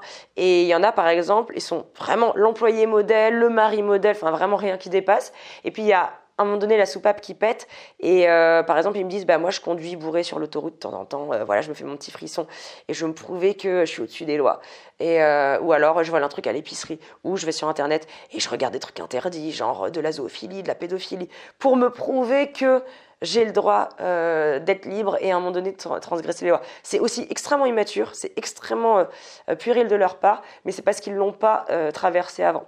Donc là, ça traduirait qu'ils ont été tellement étouffés par un cadre qu'ils ont besoin de faire des choses hyper transgressives. Ouais. Et du coup, par contraste, avec le cumul des années, beaucoup plus violent évidemment et transgressif que, encore une fois, les petites bêtises qu'on peut faire quand on est ado, quoi. D'accord ? Donc il y en a beaucoup aussi qui ont ce truc un peu de l'enfance, l'adolescence, c'est le mythe de la liberté, il y a un truc un peu justement on explore, on peut un peu se permettre. Et puis comme ils l'ont pas, alors ils idéalisent ça complètement aussi. Hein, je leur mets un peu les points sur les i, je leur dis mais en fait l'adolescence c'est quand même la phase où il y a le plus haut taux de suicide de la vie d'un individu, donc relativiser aussi le côté incroyable. Et ils ont l'impression que eux ils avaient pas d'amis, les autres ils voient les groupes de camarades et tout ça. Et en fait ils se disent je veux retrouver cet âge d'or que j'ai pas vécu, ce truc perdu où on peut tous permettre, c'est la liberté illimitée, etc. Et il y en a beaucoup qui ont été victimes d'humiliation à l'école, pas beaucoup d'amis, boucs émissaires, et du coup qui veulent aussi recréer. Et en fait, c'est là aussi on voit beaucoup que c'est pas seulement à but sexuel, même la pédophilie, etc. Mais c'est beaucoup plus l'univers affectif en lui-même de l'enfance ou de l'adolescence qui les attire. Un truc qu'ils n'ont pas connu et qu'ils idéalisent comme un truc absolument incroyable, merveilleux, plein de possibilités, avant que le monde adulte, avec ses limitations, s'abatte sur eux. Et, ils ont une fascination. Ils ont complètement une fascination sexuelle. En fait, on va dire que leur fascination est avant tout affective et émotionnelle vers un truc qu'ils n'ont pas vécu. Mais du coup, on va dire que comme ils ne sont pas développés émotionnellement plus tard que ça, et ben effectivement, la sexualité s'aligne avec cette immaturité affective. Donc ils sont aussi immatures sexuellement, effectivement. Ils vont se connecter à l'âge de gens qui ont leur âge affectif, donc y compris au niveau sexuel. Et d'ailleurs, il y en a qui se sont fait épingler qui vont dans des groupes à thème de pédophilie pour avoir tchatché avec des mineurs sur Internet en se faisant passer eux-mêmes pour mineurs. Et en fait, on comprend ensemble qu'ils voulaient avant tout se trouver des amis de l'âge de 15 ans, par exemple. C'est-à-dire vraiment toute leur période collège-lycée où ils étaient tout seuls et ils n'avaient aucun ami et qui veulent un peu s'imaginer, ils régressent, hein, c'est une vraie régression, qui vivent enfin quelque chose qu'ils n'ont pas vécu avant. Et ils me disent, mais en fait, il n'y avait aucune recherche sexuelle, en fait, voilà, je leur demandais ce qu'ils regardaient comme série télé, puis en fait, il se trouve que je regardais les mêmes qu'eux, parce que vraiment, hein, ils sont immatures, quoi. Et du coup, si on leur fait travailler une pédophilie vraiment au sens sexuel du terme, c'est un peu à côté de la plaque parce qu'ils ne vont pas avoir grand-chose à bosser de ce côté-là. Par contre, travailler leur immaturité affective, travailler leur vécu de frustration chronique, ils n'ont pas vécu leur enfance, et au lieu de vouloir la revivre, soit faire le deuil, soit essayer de vivre des choses qui les éclatent à l'âge adulte, mais en étant, encore une fois, pas au détriment d'autrui et de la loi, mais dans un cadre permis, oui. Ça, c'est une piste thérapeutique, en fait. Et comment on fait le deuil de l'enfance non vécue, quoi, du coup, de l'enfance? Déjà, on accepte, j'ai envie de dire, comme tout deuil, ça commence par... il y a le déni, la colère, le marchandage, la tristesse, et après l'acceptation. Donc, en fait, il faut qu'ils passent par les mêmes phases, donc qu'ils réalisent déjà pleinement, non, je suis pas un enfant, non, je suis pas un ado, je ne peux pas. Et oui, c'est douloureux. Mais en fait, c'est comme je disais tout à l'heure, le pervers fait l'économie du réel. Il impose sa loi sur le réel. Non, le réel fait que t'as tel âge, en fait, oui, un jour tu vas mourir, oui, le temps passe, oui, il y a des choses que tu pouvais te permettre avant que tu peux plus, oui, tes parents t'ont pas permis, c'est comme ça veut pas dire que ça justifie que tu doives les faire aujourd'hui. Donc juste, tu souffres parce que tu réalises ça. Tu es dans l'abattement de la phase de dépression propre à la 4e étape du deuil et après tu acceptes. Et s'il y a des choses que tu réalises qui t'ont manqué mais qu'en fait tu peux faire quand même aujourd'hui, par exemple, j'ai pas assez de liberté dans ma vie, j'ai toujours été brimée, j'ai toujours dit oui, je sais pas m'affirmer, dire non, faire des choses qui me font plaisir, fais des trucs intenses, va faire du saut à l'élastique le week-end, va faire des trucs qui te valorisent, qui te rendent fier de toi ou qui va dans des communautés, voilà, et des hobbies ou des machins qui vont te connecter à des gens, créer des relations amicales avec des gens globalement de ton âge, mais t'es pas obligé de retourner dans le monde de l'enfance pour ça. T'es pas obligé d'aller mentir en disant que t'as 15 ans sur Internet pour ça. Mais avant cela, évidemment, il faut qu'ils réalisent qu'ils ont 13 ans d'âge mental. Dans un corps de 30 ans, par exemple. Voilà, c'est le but de la thérapie. Parce qu'ils essayent de restaurer ce qui n'a pas pu se vivre à 13 ans. Quoi. Absolument. Et ça, ils sont incapables de s'en rendre compte d'eux-mêmes. Ça, c'est vraiment dans la thérapie qu'ils peuvent s'en rendre compte. C'est une introspection où eux-mêmes ont du mal. Mais par contre, quand je leur demande, voilà, c'était comment votre enfance et tout ça. Puis ils me disent, j'avais pas d'amis, je souffrais de solitude et voilà. Et vraiment, qu'est-ce que je regrette, qu'est-ce que j'aurais aimé, qu'est-ce que j'envie. Je me rends compte qu'en fait, quand je regarde des jeunes dans la rue, des scouts ou des...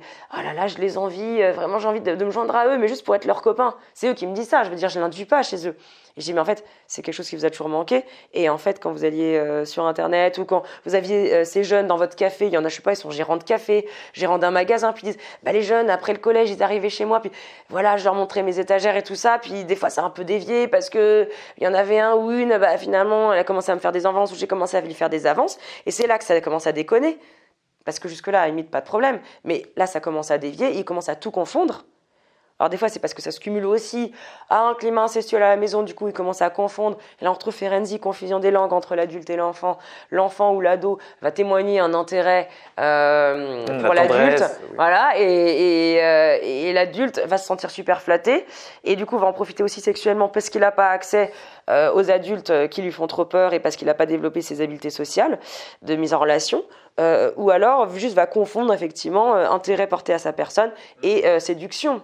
Et il y en a beaucoup aussi, on fait de la remédiation cognitive, c'est-à-dire qu'ils ont une interprétation erronée de la réalité. Il suffit qu'un enfant ou même un élève ou une collègue leur sourit le matin en disant bonjour au boulot, on leur fasse un petit clin d'œil parce que c'est quelqu'un de sympa, ils disent ça y est, elle me drague, ça y est, donc je vais aller la tripoter dans les toilettes. Il y en a qui sont là pour agression sur des collègues parce qu'ils disent bah ouais mais elle m'a souri. Oui d'accord, en fait toutes les personnes qui sourient veulent pas coucher avec toi. Ah bon? Mais vraiment. Et c'est pas de la bêtise, c'est vraiment ce qu'on appelle des distorsions cognitives. Parce que pas de repères ont été mis, parce que trop de carences à la base, etc., éducatives. Donc c'est vraiment du repère qu'on aide à leur remettre. Donc là, il y a plusieurs cas de figure. Il y a les cas de toute puissance, donc, qui est un profil d'abuseur. Il y a ceux qui sont identifiés à un certain âge et donc qui vont aller dans cet âge-là et qui vont chercher des potes de 13 ans. Et la sexualité est une partie de ce truc-là. Exactement, un truc plus large. Ouais. Donc le mec a 40 ans, mais il a 13 ans dans sa tête et il joue à Pokémon. C'est ça. Et voilà. Bon. Et il y a aussi donc là, un troisième profil que tu décris qui serait des personnes qui sont terrorisées par le monde adulte, qui ne peuvent pas avoir accès à la sexualité, à la vie affective dans le monde adulte. Ouais. Et qui du coup sont en contact avec des enfants, ont des échanges de tendresse. Oui, ou avec des personnes vulnérables de leur âge, mais un peu vulnérables. Ou alors voilà, ça peut être une ex, et puis ils se sont bourrés ensemble un soir, et puis elle reste dormir parce que c'est une ex. Voilà, bon, elle dort dans le lit, puis ils jouent sur l'ambiguïté. Elle est un peu bourrée, elle est un petit peu en train de s'endormir. Ils se sont un peu tripotés, puis le lendemain, en fait, elle dit mais qu'est-ce qui s'est passé? Oh bah rien, on a couché ensemble. Bah bon, mais puis elle va porter plainte pour viol, quoi, ou pour agression sexuelle, et puis lui, il comprend rien, alors qu'en fait, il a joué sur l'ambiguïté. Et donc là, on leur apprend aussi à prendre des précautions, c'est-à-dire, ok, assure-toi qu'elle est d'accord, assure-toi qu'elle est consciente. Et qu'est-ce qu'on réalise là quand on leur dit ça? Ah oui. Et pourquoi vous voulez pas? Parce que vous avez peur qu'elle vous dise non, si vous lui posez clairement la question. Et bah ouais. Donc en fait, ça veut dire quoi? Ça veut dire qu'ils sont bien, effectivement, assurés de pas éclaircir la situation et de la laisser ambiguë pour pouvoir arriver à leur fin. Donc un truc, encore une fois, très égocentré pour arriver à satisfaire leur plaisir à eux sans trop se poser de questions sur elle, qu'est-ce qu'elle peut ressentir, parce qu'elle risque de dire non s'il lui pose clairement la question, et là il risque d'être frustré. Et on retrouve les intolérants à la frustration. Donc c'est important de les frustrer, de leur dire mais en fait la vie c'est comme ça, il y a de la frustration dans la vie, il y a des trucs sympas, et il y a des fois tu peux pas faire ce que tu as envie de faire. C'est ça être adulte. Oui d'accord, mais comment ça peut se résoudre ça? Parce que elle dit non, c'est tout. Ouais, c'est ça, mais non, mais vraiment. Ah, donc ça se résout pas, quoi, juste. Ah non, il n'y a pas une baguette magique pour leur dire maintenant tu vas trouver ça facile de te frustrer et d'accepter le non et que tu peux pas tout faire. Donc c'est dans la douleur, mais en fait, ce qui aide aussi, c'est comme ça, hein, l'enfant quand on lui dit non les premières fois, il hurle et il n'est pas d'accord, hein, puis après il accepte. Hein. Et en fait, ça va lui rendre service, parce que savoir se contrôler et pas trop souffrir dans la vie, c'est une vraie qualité. Savoir souffrir, oui. Mais oui, non mais c'est vrai, c'est-à-dire que savoir ne pas trop souffrir, de pas pouvoir tout réaliser, c'est quand même vachement plus simple que si tu as le cœur ouvert voilà, de douleur à chaque fois que tu dois dire non à un de tes fantasmes ou une de tes envies, quelle qu'elle soit en fait. Oui, surtout que ça arrive. Hein. Bah bien sûr. Moi j'ai des patients adultes qui ne sont pas du tout agresseurs, mais qui sont intolérants à la frustration parce qu'on leur a mis assez peu de limites petits et tout ça. Mais en fait, mais ça peut être n'importe quoi. Ils ont prévu d'aller au resto, ça fait 3 semaines qu'ils y pensent, c'est un bien particulier. Ils arrivent, le resto il est fermé, mais ils souffrent, ils sont malheureux, quoi. Ils sont en colère et tout ça. Et puisque je parle de la colère aussi, il y en a aussi, hein, ça c'est plutôt les agresseurs sur adultes. Ils sont très en colère contre le genre féminin. En général, ils ont eu beaucoup justement de carences ou de rejet de la part de leur mère, ou un sentiment de trahison. On leur a caché que leur père n'était pas leur père, leur mère ne les a jamais soutenus ou protégés de la violence du père, enfin des choses comme ça. Et en fait, ils méprisent énormément les femmes, malheureusement par projection de leur mère, ils font un peu une généralité. Et on se rend compte que dès qu'ils sont dans un mal-être, une certaine fragilité, sous stress, etc., même si c'est pas dans le domaine lié aux femmes, hein, ça peut être au boulot, n'importe quel facteur fragilisant pour leur morale, en fait, ils vont retomber dans leur colère et en fait, agresser les autres et agresser en particulier les femmes va être un moyen de décharger pour eux leurs émotions négatives. Alors, il faut savoir que l'intégralité des passages à l'acte et même des pulsions, des fantasmes émergent quand la personne va mal. Toujours quand elle est sous stress, ou dans un sentiment d'ennui, de vacuité de son existence, ou en tout cas d'insatisfaction, hein, d'accord, sur le moment. Ouais, c'est ça, d'ennui existentiel ou de mal-être. C'est jamais quand la personne est dans un moment où elle va bien, où elle a de l'énergie, où elle se sent valorisée, en pleine estime d'elle-même et entourée, aimée, etc. C'est toujours quand elle va mal et qu'elle est fragilisée et que du coup, elle est moins à même de se contrôler, là où elle se contrôlait d'habitude. Toujours. C'est pour ça qu'en fait, si c'est des personnes qui remettent des choses, qui leur fait du bien, qui les valorisent, etc. dans leur vie, ils vont beaucoup moins passer à l'acte que quelqu'un qui va mal. Ça, c'est quelque chose de fondamental. En fait, ouais, un mal-être contextuel lié à la Peu vie importe va voilà, révéler à quoi les ils sont failles. liés. Ok. Complètement. Complètement. C'est comme, encore une fois, un drogué, il va beaucoup plus récidiver quand il vient de subir un stress, une déconvenue, que quand il est extrêmement bien. Ah, c'est encore différent parce que l'addiction, il y a vraiment un truc, au bout d'un moment, c'est même neuronal, c'est circule la récompense, etc. Donc c'est un peu compliqué de l'endiguer. Mais en fait, chez les agresseurs, il y a une composante extrêmement addictive. Et ça se traite un peu comme une addiction, avec un sevrage, le repérage des facteurs à risque, l'évitement de ces facteurs à risque. Typiquement, quelqu'un attiré par les enfants, bah non, il va pas prendre un poste de pion dans une école, quoi. D'accord, on va éviter. Et on va aussi dénicher tous les autoleurs, on appelle ça. C'est-à-dire la personne qui se raconte des salades, du genre, non, non, non, moi je veux être pion, mais c'est parce que vraiment j'adore l'ambiance de l'école, j'adore ouais, enseignant, j'adore transmettre. Ça peut être vrai, hein, mais il voit pas la zone d'ombre qui est, oui, mais je suis aussi attiré par les enfants, et peut-être que ce sera l'occasion d'en tripoter un sans que personne le voie. Et en fait, ça aussi, c'est mon rôle de mettre à jour tous ces potentiels autoleurs pour qu'ils se fassent pas avoir par ce qu'ils se racontent eux-mêmes, par leur déni, et que du coup ils passent pas à l'acte, voilà, sans... Ouais, parce qu'effectivement ils se racontent du bullshit et qu'ils s'en rendent même pas compte et qu'après ils vont se faire avoir par eux-mêmes. Dans l'addiction aussi d'ailleurs, les gens addicts se racontent du bullshit pour... Complètement, ce qu'on appelle les pensées permissives. Et ça ils ont les mêmes. C'est comme si leur propre cerveau les manipulait. Mais t'inquiète, regarde juste une petite... Eux, ils ont pas envie de se dire je suis agresseur sexuel et je suis pervers, manipulateur et je fais en sorte d'être dans un boulot ou de prendre cette femme parce qu'elle a 3 enfants de l'âge qui me plaît bien et du coup je vais l'épouser exprès pour pouvoir aller tripoter ses enfants. Beaucoup ne se disent pas ça consciemment. Parce que même eux ont du mal à accepter cette pensée-là, qui écorche trop leur ego. Donc ils vont se raconter que c'est normal, c'est pour des tas d'autres raisons. Et après, ils vont passer à l'acte. Alors, il y en a qui vont faire ça tout volontairement, de manière très manipulatoire. Mais voilà, justement, c'est un peu l'image qu'on en a dans les médias, qui est mise en avant dans les films. Cette personnalité donc sadique, qui fait volontairement du mal à autrui ou qui est prête à tout pour arriver à ses fins et qui en a parfaitement conscience. Statistiquement, on les rencontre jamais, ces gens-là. Ils sont mis en avant parce que c'est spectaculaire, que ça fait le buzz. Mais on ne les voit pas en fait dans la clinique réelle. Très très peu. En fait, on voit des humains. On voit des humains qui ont clairement des travers, voire ont fait des choses absolument affreuses, mais en général n'ont pas conscience soit des conséquences, soit n'ont pas l'impression du tout d'avoir fait exprès d'en arriver là, d'avoir effectivement créé les situations. Hein. Et donc c'est notre rôle de leur remettre du repère, voire ne savent pas qu'ils font du mal. Comme je disais tout à l'heure, quand ils élèvent leurs enfants d'une certaine manière et qu'ils leur font des gestes d'hygiène et qu'en fait sont clairement de l'intrusion poussée, etc. Parce que ça répète les gestes sexuels qu'on a eus sur eux-mêmes, bah ça, ils s'en rendent pas compte. Donc effectivement, il faut remettre aussi de la conscience là-dessus. Ouais. Par rapport à ce que tu disais sur les agresseurs qui ont une haine des femmes par rapport, donc, qui est en fait une haine de la mère projetée, c'est intéressant. Comment ça se résout? Est-ce que tu as eu affaire à ce type de cas de figure ou... Ah ouais, bien sûr. Bah, ça se résout en leur permettant de s'apaiser par rapport à la colère qu'ils ressentent initialement contre la première femme qui leur a fait du mal. Donc il y en a, ils ont été abusés par une grande sœur. Il y en a, ils ont été abandonnés par une mère. C'est marrant, il y en avait un comme ça.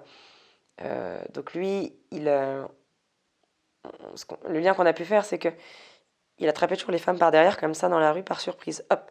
Et donc, il s'est rendu compte pour se que... frotter. Non, ouais, juste, il les attrapait leur poitrine et il s'enfuyait. Ouais. Et en fait, on se rend compte que c'était une manière d'avoir accès aux femmes, mais sans être rejeté, puisqu'il les affrontait pas frontalement. Il n'allait pas essayer de leur parler ou de leur dire, voilà, vous me plaisez bien, etc. Non, vraiment, il les attrapait et il s'enfuyait. Et donc... on a fait le lien qu'en fait, on a compris, à force de lui parler, de lui poser des questions, avec mon co-thérapeute, que le rejet d'une femme serait trop insupportable. Pourquoi ? Parce qu'il il s'était senti rejeté à quelques mois quand il avait été abandonné par sa mère. Et ce qui est marrant, c'est que quand je lui dis, mais vous-même, vous n'avez pas vécu, je crois, d'abus sexuels. Il dit, à part mon adoption, non. Donc c'est quand même marrant. C'est-à-dire, il assimilait le fait d'avoir été adopté, donc rejeté par sa mère génétique, comme un abus, quoi, par une femme. Et donc, il ne supportait pas de revivre un potentiel rejet en allant aborder une femme. Et donc, il les chopait comme ça par surprise, pour être sûr d'obtenir ce qu'il voulait, sans être rejeté. Il voulait leur saisir les seins. Oui, mais c'est une manière d'avoir du lien à l'autre, en fait, du lien sans être rejeté, sans se prendre un vent, parce qu'être à nouveau abandonné, rejeté par une femme qui dit « je veux pas de vous », c'était lui rappeler sa mère qui l'avait abandonné. Et quand il répond, quand on lui dit « mais vous avez été abusé », non, j'ai juste été adopté, voilà, on voit que tout de suite... On voit le lien dans le cerveau. Ouais, en tout cas chez lui. Chez lui, hein, ça ne veut pas dire que, encore une fois, les enfants adoptés ont tous ce type de problème. Mais chez lui, il y avait ça, effectivement, qui jouait. Il y en a aussi qui me disent, en fait, ma mère, elle faisait la pute, ils me disent comme ça. De grands violeurs récidivistes, etc. Très, très en colère, très violents, avec armes et tout, enfin, vraiment la totale. Qui me disait, ouais, ma mère, c'était une pute. Elle couchait avec un homme extrêmement violent qui était mon beau-père, qui nous faisait tous subir, là, toute la fratrie, des tas de problèmes et des tas de sévices pour qu'il puisse payer le loyer. Bon, moi, j'appelle ça de la prostitution. Du coup, pour moi, les femmes sont toutes des putes. Et quand il allait à peu près bien dans sa vie, il fonctionnait à peu près, ça va, il était stable. Dès qu'il était, il venait de subir une déconvenue quelconque, au boulot, un truc un peu stressant, etc., il décompensait dans la violence et à nouveau, il allait agresser des femmes dans la rue et il disait, ouais, pour moi, elles étaient mon objet, de même que pour mon beau-père, ma mère était un objet et elle se mettait elle-même en objet d'un homme. Donc en fait, dans ces moments-là, moi, je respecte plus les femmes, je suis en colère et pour décharger, je vais agresser des femmes. Et d'ailleurs, à quel point c'était des objets, les femmes. À ce moment-là, elles sont vraiment objectalisées. Ils ont plus des humains en face d'eux. Souvent, c'est que le moment où elles se mettent à parler, où elles disent non, parfois ils s'arrêtent. Et lui me disait, celles qui m'ont dit non, je suis comme revenue dans la réalité et je suis partie, je les ai laissées. Donc il y a quelque chose qui, effectivement, qui saute en termes de principe de réalité, qui est plus là quand il passe à l'acte. Et si parfois la personne dit mais pourquoi vous faites ça ou non s'il vous plaît, d'un coup en fait ils disent là je me suis arrêtée tout de suite. Donc c'est comme si la personne redevenait un être humain. Et aussi dans la fonction des passages à l'acte, y compris beaucoup sur internet, parce que en fait on va dire aller sur internet c'est quand même, j'en parle beaucoup mais en fait, j'en ai beaucoup des visionneurs et c'est plus immédiat que d'aller agresser quelqu'un dans la rue des dans gens une qui école. regardent de la pédo. J'en ai énormément, de la pédopornographie, énormément. Okay. Et donc c'est aussi pour aller se réanesthésier. Donc c'est des personnes traumatisées chroniquement et en fait au lieu de prendre des anxiolytiques ou des antidépresseurs, ces personnes retournent se choquer en allant voir des images de l'ordre de ce qui leur a fait du mal, extrêmement violentes, pour faire disjoncter le cerveau comme il se passe quand on est en sidération traumatique. Et finalement, il y a une sorte de déflagration et d'anesthésie qui se produit chimiquement dans le corps et qui leur fait un effet anesthésiant qui leur permet de tenir. C'est ce qu'on voit aussi beaucoup chez les troubles de la personnalité limite, les borderline qui ont été beaucoup traumatisés, et puis les anciennes victimes qui ont besoin de s'anesthésier dans des conduites à risque ou dans des addictions ou dans de l'hypersexualisation. Et en fait, pour se shooter en frôlant le danger, en sécrétant beaucoup d'adrénaline et de dopamine, et après, il y a effectivement ce relâchement. Donc il y en a beaucoup qui vont sur Internet en recherchant, sans le savoir, cette fonction anesthésiante. Et aussi dans le profil type, c'était ça en fait que j'avais pas fini, dans le profil type des gens que je vois, clairement le profil que j'ai en majorité, c'est un homme d'une trentaine d'années, très très obsessionnel, extrêmement dans l'autocritique, aucune confiance en lui, aucune estime pour lui-même, assez peu de relations sociales, souvent dans une pauvreté affective et sexuelle, mais pas que, et souvent un QI assez élevé, bien intégré professionnellement, phobique d'aller parler aux autres, de s'exprimer en public, d'aller parler aux femmes, voilà, très timide, très introverti, et inhibé à plus d'un titre. Et très poli, courtois, le syndrome du bon élève, qui veut bien faire, voilà, ponctuel, paye ses séances, on avance parfois, etc. Avec toujours la volonté de bien faire, un truc justement un peu immature d'enfant sage. Ouais. Okay. En fait, c'est ça, la majorité. Mais vraiment, ça, c'est le profil que j'ai, qui écrit très bien, qui parle très bien, mais pas dans la manipulation, au contraire, dans l'autodétestation, beaucoup. qui doute de lui-même en permanence et qui dit si vous m'aidez pas, je me tue parce que je peux plus me regarder dans la glace, je suis un monstre, j'ai des pensées absolument infâmes dont j'ai extrêmement honte et que je ne comprends pas. Donc aidez-moi à les comprendre et à les endiguer.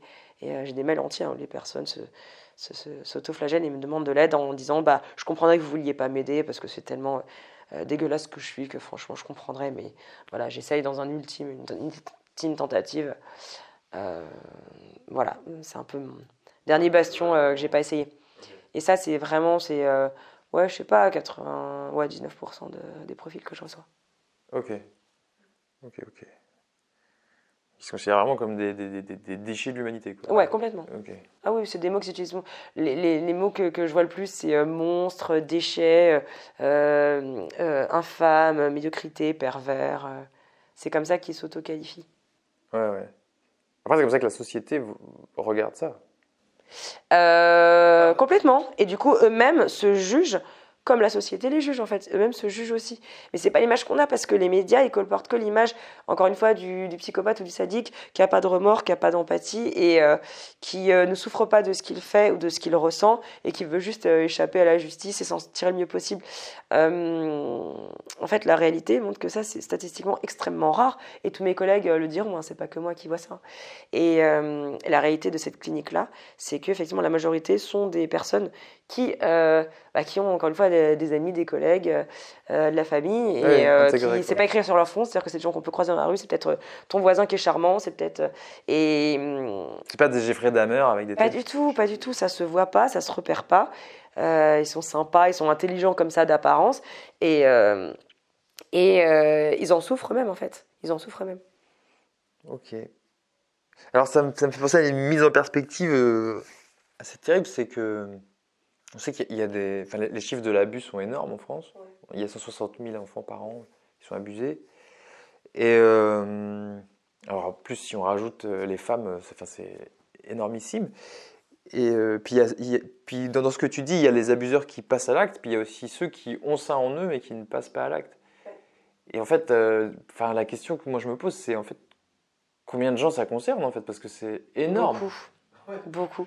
Mais en fait, il y a tous les degrés. C'est-à-dire que, évidemment, on pense toujours en plus genre au pédophile exclusif ou à l'agresseur qui passe son temps à vouloir violer des femmes. En fait, les agresseurs ne passent pas leur temps à agresser. Moi, par exemple, on me demande tout le temps, mais t'as pas peur, t'es avec 10 violeurs autour de toi, en groupe de parole, t'es toute seule. Non, j'ai pas peur en fait, parce que... t'es toute seule pendant les... parfois je suis toute seule, si mon co-thérapeute il est pas là, je suis toute seule, ouais. Et non, j'ai pas peur, parce qu'ils passent pas leur temps à violer des gens. C'est quand ils sont, encore une fois, dans un moment de stress, de mal-être déjà, qui vont décompenser dans le passage à l'acte. Ils sont pas forcément obsédés, envahis par la sexualité. Ça répond à une problématique personnelle, donc encore une fois dans un contexte avec des facteurs déclencheurs bien précis, mais c'est pas en permanence ils sont obsédés par le sexe et ils veulent en permanence toucher des femmes qu'ils voient dans la rue. C'est pas vrai. Et donc quand ils sont dans le cadre du groupe, ils sont en thérapie avec quelqu'un qui représente une autorité, et donc en fait ils sont pas du tout avec une victime potentielle, ils me voient pas du tout comme telle. D'ailleurs une fois il y en avait un qui m'avait dit vous êtes pas une femme, vous êtes psy, c'est pas pareil. Très bien, ça me va. En fait c'est ça, c'est que vraiment c'est pas la même partie d'eux qui est active, c'est pas la partie dysfonctionnelle qui est active. On part de cette partie dysfonctionnelle, mais elle n'est pas activée et elle va pas agir, elle n'est pas en train d'agir cette partie, d'accord. Donc nous effectivement j'ai pas peur du tout, c'est pour ça qu'ils sont accessibles à la thérapie, c'est parce qu'on discute avec la partie adaptée qui existe, d'accord. Et vraiment les plus graves, ceux qui ont fait des actes absolument spectaculaires, sadiques, avec de la torture et des trucs mystiques, des rituels, des mises en scène bizarres, etc. Bon, de toute façon, ils vont directement en prison. Alors, je suis déjà allée en prison, hein, les voir aussi, mais du coup, ils passent pas forcément par la case comprendre ce qui leur est arrivé. Oui. T'es pas tout seul avec eux, évidemment. Non, j'ai déjà animé des groupes de personnes qui avaient tué leur femme. En prison, bon, il y a moi, puis il y a l'autre psy à côté, quoi, c'est tout. Hein. Mais c'est pareil, ils ont tué leur femme dans un contexte bien précis et ils passent pas leur temps à tuer des gens. Alors c'était dramatique. Faut juste pas être leur femme, quoi. Hein ? Faut juste pas être leur femme, quoi. Il vaut mieux pas être leur femme, voilà. Moi, je suis très contente de pas les avoir épousés, personnellement, ces gens-là. Mais voilà, ils vont pas passer leur temps à passer les gens par la fenêtre, quoi. C'est pour ça qu'on va analyser le contexte bien précis dans lequel ils l'ont fait. Ouais. Et qu'est-ce qu'on disait juste avant ? Très souvent, on imagine voilà, je parlais on a un peu l'image du sadique, etc., qui passe son temps à vouloir faire ça. En fait, la réalité, c'est que, effectivement, ce sont des personnes qui, la plupart du temps, sont aussi adaptées avec des comportements adaptés à la société. Du coup, c'est pour ça que personne ne remarque rien et ne pourrait présager qu'en fait, ils ont cette partie absolument sombre et transgressive en eux. Et tous les degrés existent, c'est-à-dire, souvent, ceux qui ont des idées pédophiliques, ne sont pas exclusifs, on appelle ça, c'est-à-dire qu'ils ont aussi une attirance pour les adultes, même s'ils ont peur, etc., ou ils ont des blocages par rapport aux adultes, ça ne les empêche pas d'être attirés, et ils ont une pédophilie secondaire, et en général qui est plus faible, je sais pas, ils vont avoir 2 tiers d'attirance pour les adultes, et puis 1 tiers pour les ados, ou les enfants. Pareil, pédophiles, on imagine toujours les tout petits enfants, en fait c'est assez rare, c'est-à-dire que souvent quand c'est des prépubères, c'est beaucoup quelqu'un qui répète les agressions qu'il a subies, et quand c'est pubère, c'est beaucoup plus des problématiques, encore une fois, de quelqu'un qui n'a pas vraiment grandi, comme on le disait au début, qui est resté un petit peu du coup à l'âge adolescent, où c'est rassurant, c'est comme des femmes, mais en plus petit, ça fait moins peur, et puis plus inexpérimenté aussi. Il y a beaucoup cette composante, c'est-à-dire que le fantasme d'initiation, ils l'ont beaucoup. S'ils vont vers quelqu'un qui n'a pas encore d'expérience sexuelle, ils pourront pas être jugés, ils pourront pas être comparés, ils pourront pas être humiliés, voire ils vont être fragile. Un peu Pygmalion. Oui, voilà. Oui, mais en plus il y a ce côté, c'est moi qui t'ai initié et personne d'autre, et tu pourras pas me comparer, ah bah c'était mieux avec un tel, ou il a un plus gros sexe que le tien. Donc il y a vraiment cette dimension-là aussi, de pas être comparé en étant avec quelqu'un qui a aucune expérience, donc forcément, enfin statistiquement, un jeune, hein, clairement, voire un enfant ou un tout juste pubère. Mais du coup, là encore, tous les degrés existent et pas seulement, c'est soit les enfants, soit les adultes. Ouais. Et quand on voit la complexité du coup de toutes ces problématiques, des facteurs pouvant amener à des fantasmes ou à des passages à l'acte transgressifs, c'est là qu'on se rend compte que la castration chimique n'est pas toujours la solution, parce qu'on se dit mais pourquoi on ne donne pas juste une pilule qui inhibe la libido puis il n'y a plus de problème. Parce que déjà, il y en a qui font la demande, hein. Il y a les agresseurs qui demandent à avoir la castration chimique, donc c'est une pilule réversible, hein, c'est-à-dire une injection qui chimiquement, on va dire, inhibe la libido et du coup de fait baisse un petit peu les fantasmes transgressifs qu'ils ont. Mais si ce sont des personnalités manipulatrices qui aiment avoir de l'emprise, ça existe quand même, hein, les pervers, de l'ascendant sur autrui, quelqu'un de vulnérable, etc., de l'emprise sur sa vie, qui ont de la violence, ont de la colère et veulent faire mal aux autres, ils se servent du sexe pour faire du mal à l'autre ou pour asseoir leur domination. Bon, ils peuvent se servir d'un objet ou d'un harcèlement moral ou d'une agression verbale s'ils veulent fragiliser l'autre psychologiquement ou physiquement. Ils auront plus le sexuel, ils vont surinvestir. Mais bien sûr, en fait, dans ce cas-là, c'est que la sexualité n'est qu'un outil en fait pour faire du mal à l'autre ou pour assurer une supériorité. Bon, ils ont plein d'autres moyens de le faire. S'ils sont phobiques, s'ils ont peur de la mort, du vieillissement, des adultes, s'ils n'ont pas vécu leur jeunesse, s'ils ont besoin de ressentir une liberté qu'ils n'ont jamais vécue, ça va pas résoudre ces problématiques-là. Donc ils vont rester avec leurs problèmes, ils vont rester probablement dans la tentative de transgression, sauf qu'ils se serviront d'autres moyens que de leur sexe, parce qu'on leur aura diminué leur capacité sexuelle. Voir s'ils avaient une sexualité qui fonctionnait en couple, dans leur couple, et qu'on leur enlève la sexualité qu'ils ont dans leur couple, ils peuvent être plus à risque d'aller regarder de la pédopornographie, des jeunes filles qui se dessapent devant leur webcam, qui vont payer pour ça, alors qu'elles sont exploitées par des proxénètes, etc. Parce qu'ils vont chercher un truc sexuel qui va fonctionner. Et donc, en fait, pour avoir droit à la castration chimique, ils doivent demander, ou on peut leur proposer, c'est un psychiatre qui propose et qui vont les recevoir, et qui va les recevoir et qui va statuer après entretien si c'est pertinent ou pas. Et c'est le psychiatre qui donne son accord ou pas. Donc voilà, c'est pas un truc qui se fait comme ça. Ils peuvent aller à la pharmacie et puis c'est la pilule magique et puis ça résout tous les problèmes miraculeusement. Ce serait bien, hein. Mais ça, c'est fantastique qu'ils ont tous. Et quand on leur dit, non, en fait, Coco, va falloir bosser sur tes problèmes et ça va être un peu long et un peu douloureux, mais il va falloir y aller et tu vas faire l'effort. Mais pas que d'ailleurs. Et ils sont pas contents. Pas que les prédateurs. D'ailleurs, il y a beaucoup de gens qui pensent que ça serait ça la solution de systématiquement castrer, mais en fait, ça marche pas. Ça marche pas parce que même parfois ça fait l'inverse, parce que plus ils sont castrés, plus ils se sentent dévalorisés sexuellement, impuissants, plus ils sont aigris, plus parfois ils sont en colère, ou plus parfois ils ont peur du jugement des autres, et plus ça va renforcer leur problématique d'aller trouver des chemins de traverse où ils vont se revaloriser avec vraiment c'est la valorisation du pauvre, quoi. C'est-à-dire ils vont aller vers des personnes vulnérables qui vont mettre sous leur emprise, ils vont se flatter comme ça parce qu'ils seront incapables de s'attaquer à quelqu'un d'un niveau un peu plus élevé. Enfin voilà, donc ça va pas du tout. En fait, on voit que ça renforce souvent leur comportement justement déviant et leur fantasme déviant envers des personnes vulnérables au lieu de les atténuer, quoi. Alors, il y a quelque chose aussi dans ce que tu dis. Ça marche quand ils sont très, très, très envahis sexuellement et qu'eux-mêmes disent « j'en peux plus, je pense à ça toute la journée ». Mais en fait, statistiquement, ce profil-là est assez rare. Oui, puis ça va eux, on leur donne. autre chose, et eux, ça les soulage vraiment, mais c'est assez rare. C'est assez rare. Et en fait, c'est... Alors, les abusés sont plus souvent des femmes et les abuseurs plus souvent des hommes. Et ok, même largement en fait, très largement. Comment t'expliques ça en fait? Alors, déjà, il faut savoir que c'est encore plus tabou de parler des femmes pédophiles ou agresseurs tout court, mais bon, elles agressent pas des hommes adultes, hein, c'est très rare. Il faut vraiment que ce soit un truc de vengeance. Enfin, tu vois, elles arrivent, elles attrapent leur ex et puis elles le violent par vraiment intention vengeresse, et c'est quand même assez rare. Donc on va dire c'est plutôt effectivement des actes de type pédophilique ou incestueux. Et pourquoi on en parle moins?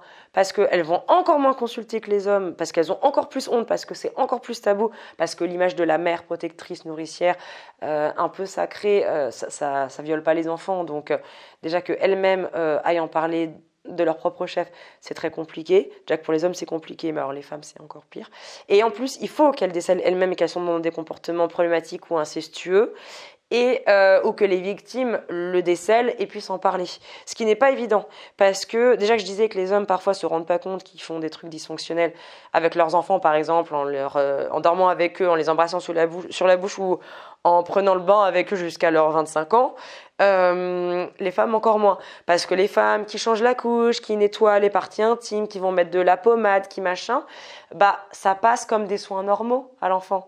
Mais si jamais elles ont une problématique d'avoir été abusées et qu'elles vont récurer un peu trop, s'attarder un tout petit peu trop sur le sexe de leur fille, etc., personne va s'en rendre compte. En fait, elles vont l'érotiser et elles-mêmes, des fois, ne s'en rendent pas compte ou ne se l'avouent pas, parce que pour aller s'avouer qu'on est en train de faire un truc qui nous excite un petit peu, bon courage, quand on est une femme en plus. Donc, en fait, ça va être peu décelé. Très, très tabou et peu décelé. Et en plus, pour le coup, ils ne savent vraiment pas à qui s'adresser. Parce qu'en fait, moi, je me demande du coup comment tout ça s'exprime. Parce que si, ok, la plupart des abuseurs sont des hommes et la plupart des abusés sont des femmes. Mais on sait que la mémoire traumatique induit soit des répétitions, soit toute une constellation de symptômes.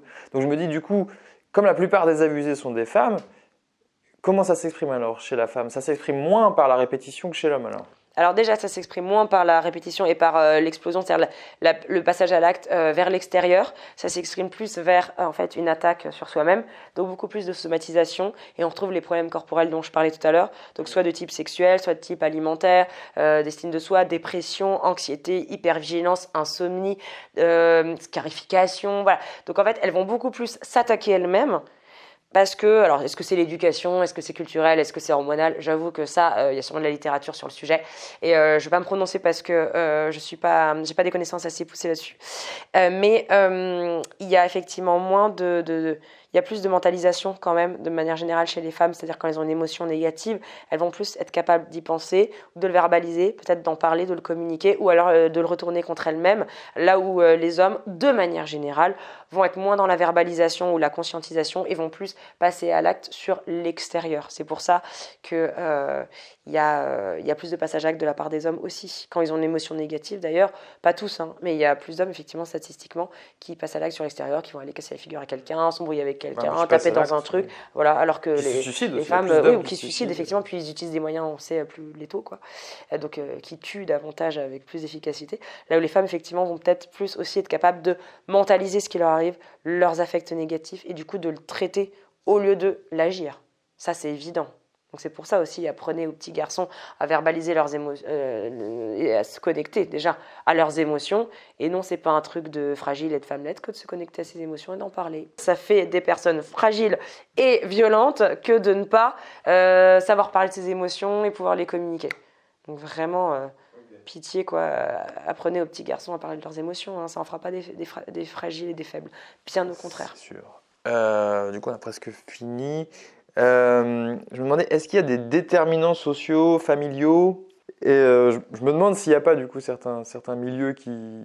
Bien sûr que si, mais on retrouve quoi? On retrouve la brimade dont je parlais tout à l'heure. C'est qu'en fait, quand je disais qu'il y a trop de verrouillage des pulsions de l'enfant, qu'on ne le laisse pas exprimer, c'est vraiment un équilibre sur le fil entre cadrer l'enfant dans ses pulsions pour lui montrer qu'il ne peut pas faire n'importe quoi, pour savoir être tolérant aux frustrations plus tard et se contrôler, et à la fois lui permettre d'explorer un petit peu sa liberté à l'âge où c'est normal de l'exprimer, enfin de l'explorer, c'est-à-dire vers 2-3 ans, on doit lui dire non, tu peux pas te permettre de faire ça, etc. Et en même temps, c'est normal que ce soit l'âge où il teste un peu les limites. On le sait, à l'adolescence, c'est pareil. C'est normal que l'ado, il teste un petit peu les limites et remette en question les apprentissages de ses parents. Ouais, donc les milieux où il y a beaucoup de paraître, où vraiment le qu'en dira-t-on est très important, et l'essentiel, c'est de conserver une façade où on est parfait, on est vertueux, on est pieux, peu importe à la limite ce qui se passe derrière, du moment qu'on affiche vraiment une façade de on est parfait, tout va bien.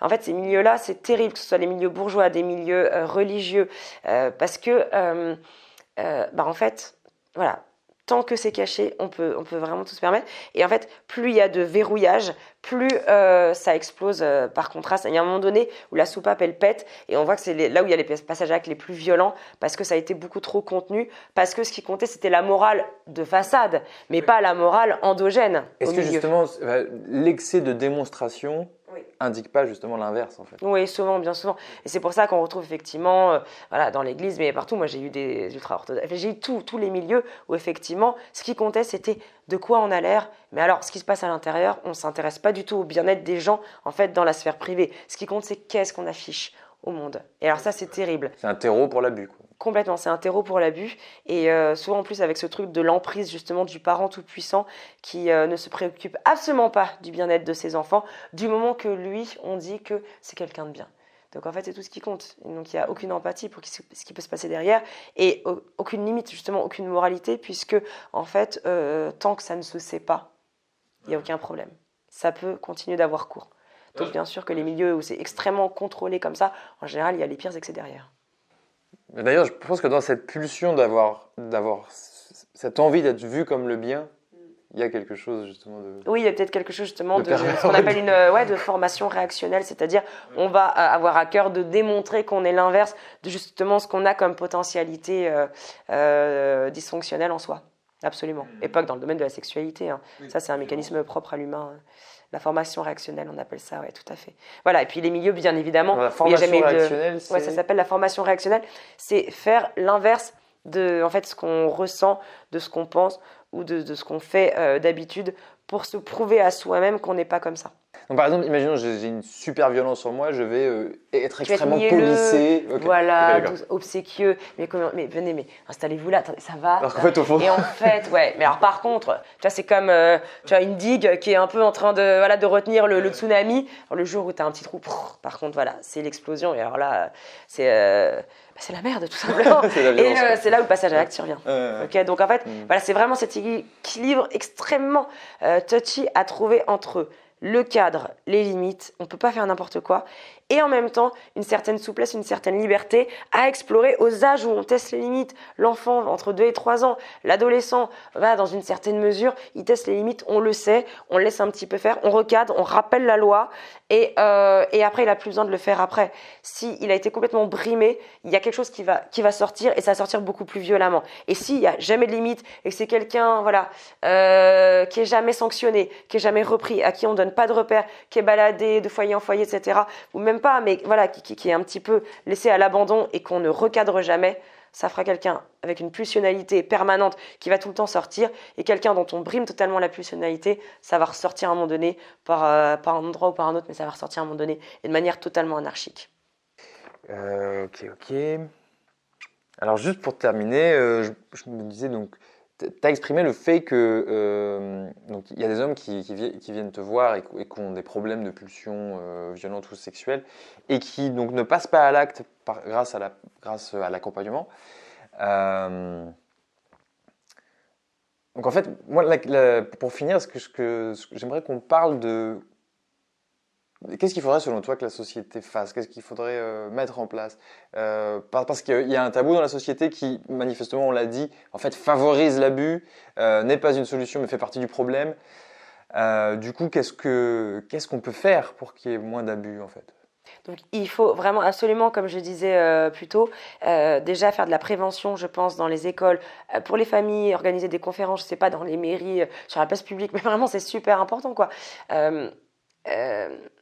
C'est-à-dire dire à son enfant, apprendre qu'il peut effectivement mettre ses limites très tôt, lui dire ce qui est normal, ce qui n'est pas normal, donc lui apprendre à respecter son corps, les bases du consentement, à l'exprimer et à pouvoir parler vraiment, à débloquer le dialogue entre l'enfant et les parents sur les émotions qu'il ressent, sur ses affects, ses émotions positives comme négatives, qu'il puisse dire ce qui ne va pas, pour que tout ça ne devienne pas en fait du trauma ou de la frustration accumulée et non réglée qui va plus tard péter sous une forme ou une autre, soit auto-agressive, soit hétéro-agressive, on appelle ça, dirigée vers l'extérieur ou dirigée vers l'intérieur. Et après, il faut, quand la personnalité s'est déjà développée de manière dysfonctionnelle, il faut effectivement continuer absolument à sanctionner. C'est absolument nécessaire toujours de rappeler la loi et de la mettre en application, mais aussi de pouvoir mettre des espaces de travail. Sinon la personne, ok, elle est incarcérée peut-être, et encore rarement, mais en plus elle comprend rien à ce qu'elle a fait, donc elle a toujours sa problématique, donc elle a toujours sa tendance transgressive, et après elle peut essayer de se contrôler davantage une fois qu'elle a été incarcérée, mais elle ressort au bout de 4 ans, peut-être qu'elle va recommencer si elle n'a pas compris pourquoi elle était transgressive. Donc en fait il faut l'aider à travailler sur son côté dysfonctionnel pour endiguer ce côté-là et atténuer, voire faire disparaître ses pulsions transgressives. Et ça c'est vraiment ce qu'on constate quand la personne elle est prise en charge en thérapie.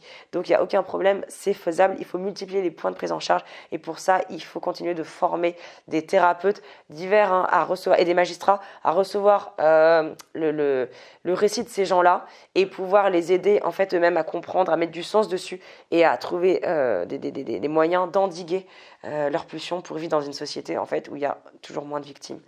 Parce que vraiment c'est ça le but, c'est d'éviter toujours plus de nouvelles victimes. Mais ça soulève une question parce que je me demande pourquoi c'est si difficile dans la société, alors que c'est si répandu, et qu'on le sait de plus en plus en fait. C'est énorme en fait. Dans toutes les classes, quasiment, il y a un enfant abusé. Donc c'est énorme en fait. 3 par classe en moyenne. 3 par classe en moyenne. Et donc c'est énormissime. Pourquoi il y a une telle difficulté de la société à regarder ça en face ? Parce que déjà là, ça touche. Alors la société évolue. Avant, c'était le parricide le plus tabou. Maintenant, voilà, c'est la pédophilie parce que c'est l'agression sexuelle et surtout la pédophilie. Et parce que l'enfant est vu comme pur, comme sacré, comme innocent. C'est vraiment, il n'y a pas plus sacrilège que de toucher à l'innocence d'un enfant, quoi, qui par définition, voilà, lui ne peut pas se défendre, ne peut pas faire de mal. Et mais par ce tabou. Ouais. On nourrit le... Oui, je sais. Ouais. C'est pour ça que moi je dis qu'il faut arrêter de diaboliser ce sujet-là et il faut ouvrir les portes, pas pour encore une fois aller les embrasser et les plaindre, pour que les agresseurs puissent travailler sur leurs problèmes d'agression et qu'ils ne recommencent pas ou qu'ils les concrétisent jamais, leurs fantasmes d'agression. Donc il faut vraiment multiplier les endroits où on peut les recevoir, les prendre en charge, les traiter. Que ce soit au téléphone, que ce soit dans des centres médico-psychologiques, que ce soit en libéral, dans des cabinets, dans des ateliers psychocorporels de méditation, d'aller dans les montagnes, faire des stages sur la violence, la colère, la pulsion, peu importe. Mais il faut que les personnes puissent se prendre en charge. Et en fait, il y a plein de types de soignants différents, pas que des psychologues, sophrologues, hypnothérapeutes, tout ce qu'on veut, qui peuvent s'occuper du rapport de ces gens-là à la frustration, à la colère, à la pulsion, à la phobie, au traumatisme sexuel. Il y a plein de manières de le traiter, mais il faut le traiter. Il faut arrêter de juste le mettre au banc de la société en croyant que ça va passer ou que non, parce qu'en fait une fois qu'ils sont au banc de la société, rien ne les empêche de recommencer, voilà, s'ils sont pas surveillés quoi. Donc c'est pour ça qu'il faut absolument les prendre en charge et il y a plein de possibilités. Et ils évoluent très bien une fois qu'ils sont pris en charge. Et est-ce qu'il y a un numéro Oui, il y a un numéro vert. Alors, je t'avoue que je ne le connais pas par cœur. Parce que je ne l'appelle pas tous les matins. Je le trouverai. Voilà. C'est un 08 que la France a mis en place il y a quelques années. Ils font très peu de pubs sur ce numéro parce qu'ils préfèrent mettre le budget publicitaire ailleurs, ont-ils dit. Mais il faut savoir que c'est un numéro en fait, où on peut appeler et on peut confier ses pulsions pédophiles, etc. C'est que pour les pédophiles, par contre. Mais il faut savoir que les agresseurs sur adultes, c'est pas la même psychologie et eux se remettent très peu en question et en souffrent très peu. Donc eux, c'est quand ils se font attraper qu'ils disent pas j'ai envie d'agresser une femme dans la rue. Ils appellent pas pour ça, jamais. Les pédophiles sont particulièrement... Ah oui, moi c'est que des pédophiles qui m'appellent, qui se remettent en question et qui souffrent de leur pulsion. Jamais des agresseurs de rue. Moi j'avais vraiment cette image que pédophile égale déni, quoi. Non, c'est l'inverse. En fait, les pédophiles se remettent énormément en question. Et moi, j'en ai donc de toute catégorie, tout âge, toute profession, toute intelligence, hommes, femmes, qui viennent en disant « je souffre énormément, aidez-moi, je suis un monstre, je comprends pas pourquoi je ressens ça, j'ai des pulsions terribles, aidez-moi ». Et donc, ils peuvent confier ça à un numéro anonymement, mais ce numéro va ensuite prendre leurs coordonnées et les réorienter vers justement un professionnel ou un centre spécialisé dans la question pour qu'ils aillent travailler ce truc-là. Évidemment, s'ils disent je viens de violer trois enfants, on va faire un signalement. Mais s'ils ont juste des pulsions et qu'ils veulent les combattre, on va les réorienter vers un endroit qui peut leur permettre de travailler. Ça existe en Angleterre, aux Pays-Bas depuis très longtemps. Ils ont eu des centaines et des milliers d'appels très rapidement. Il y a beaucoup de gens qui appellent. Si ce numéro était un peu plus connu, il y en aurait beaucoup plus. Merci beaucoup Inès. Et voilà. Je t'en prie. Belle journée. Avec plaisir.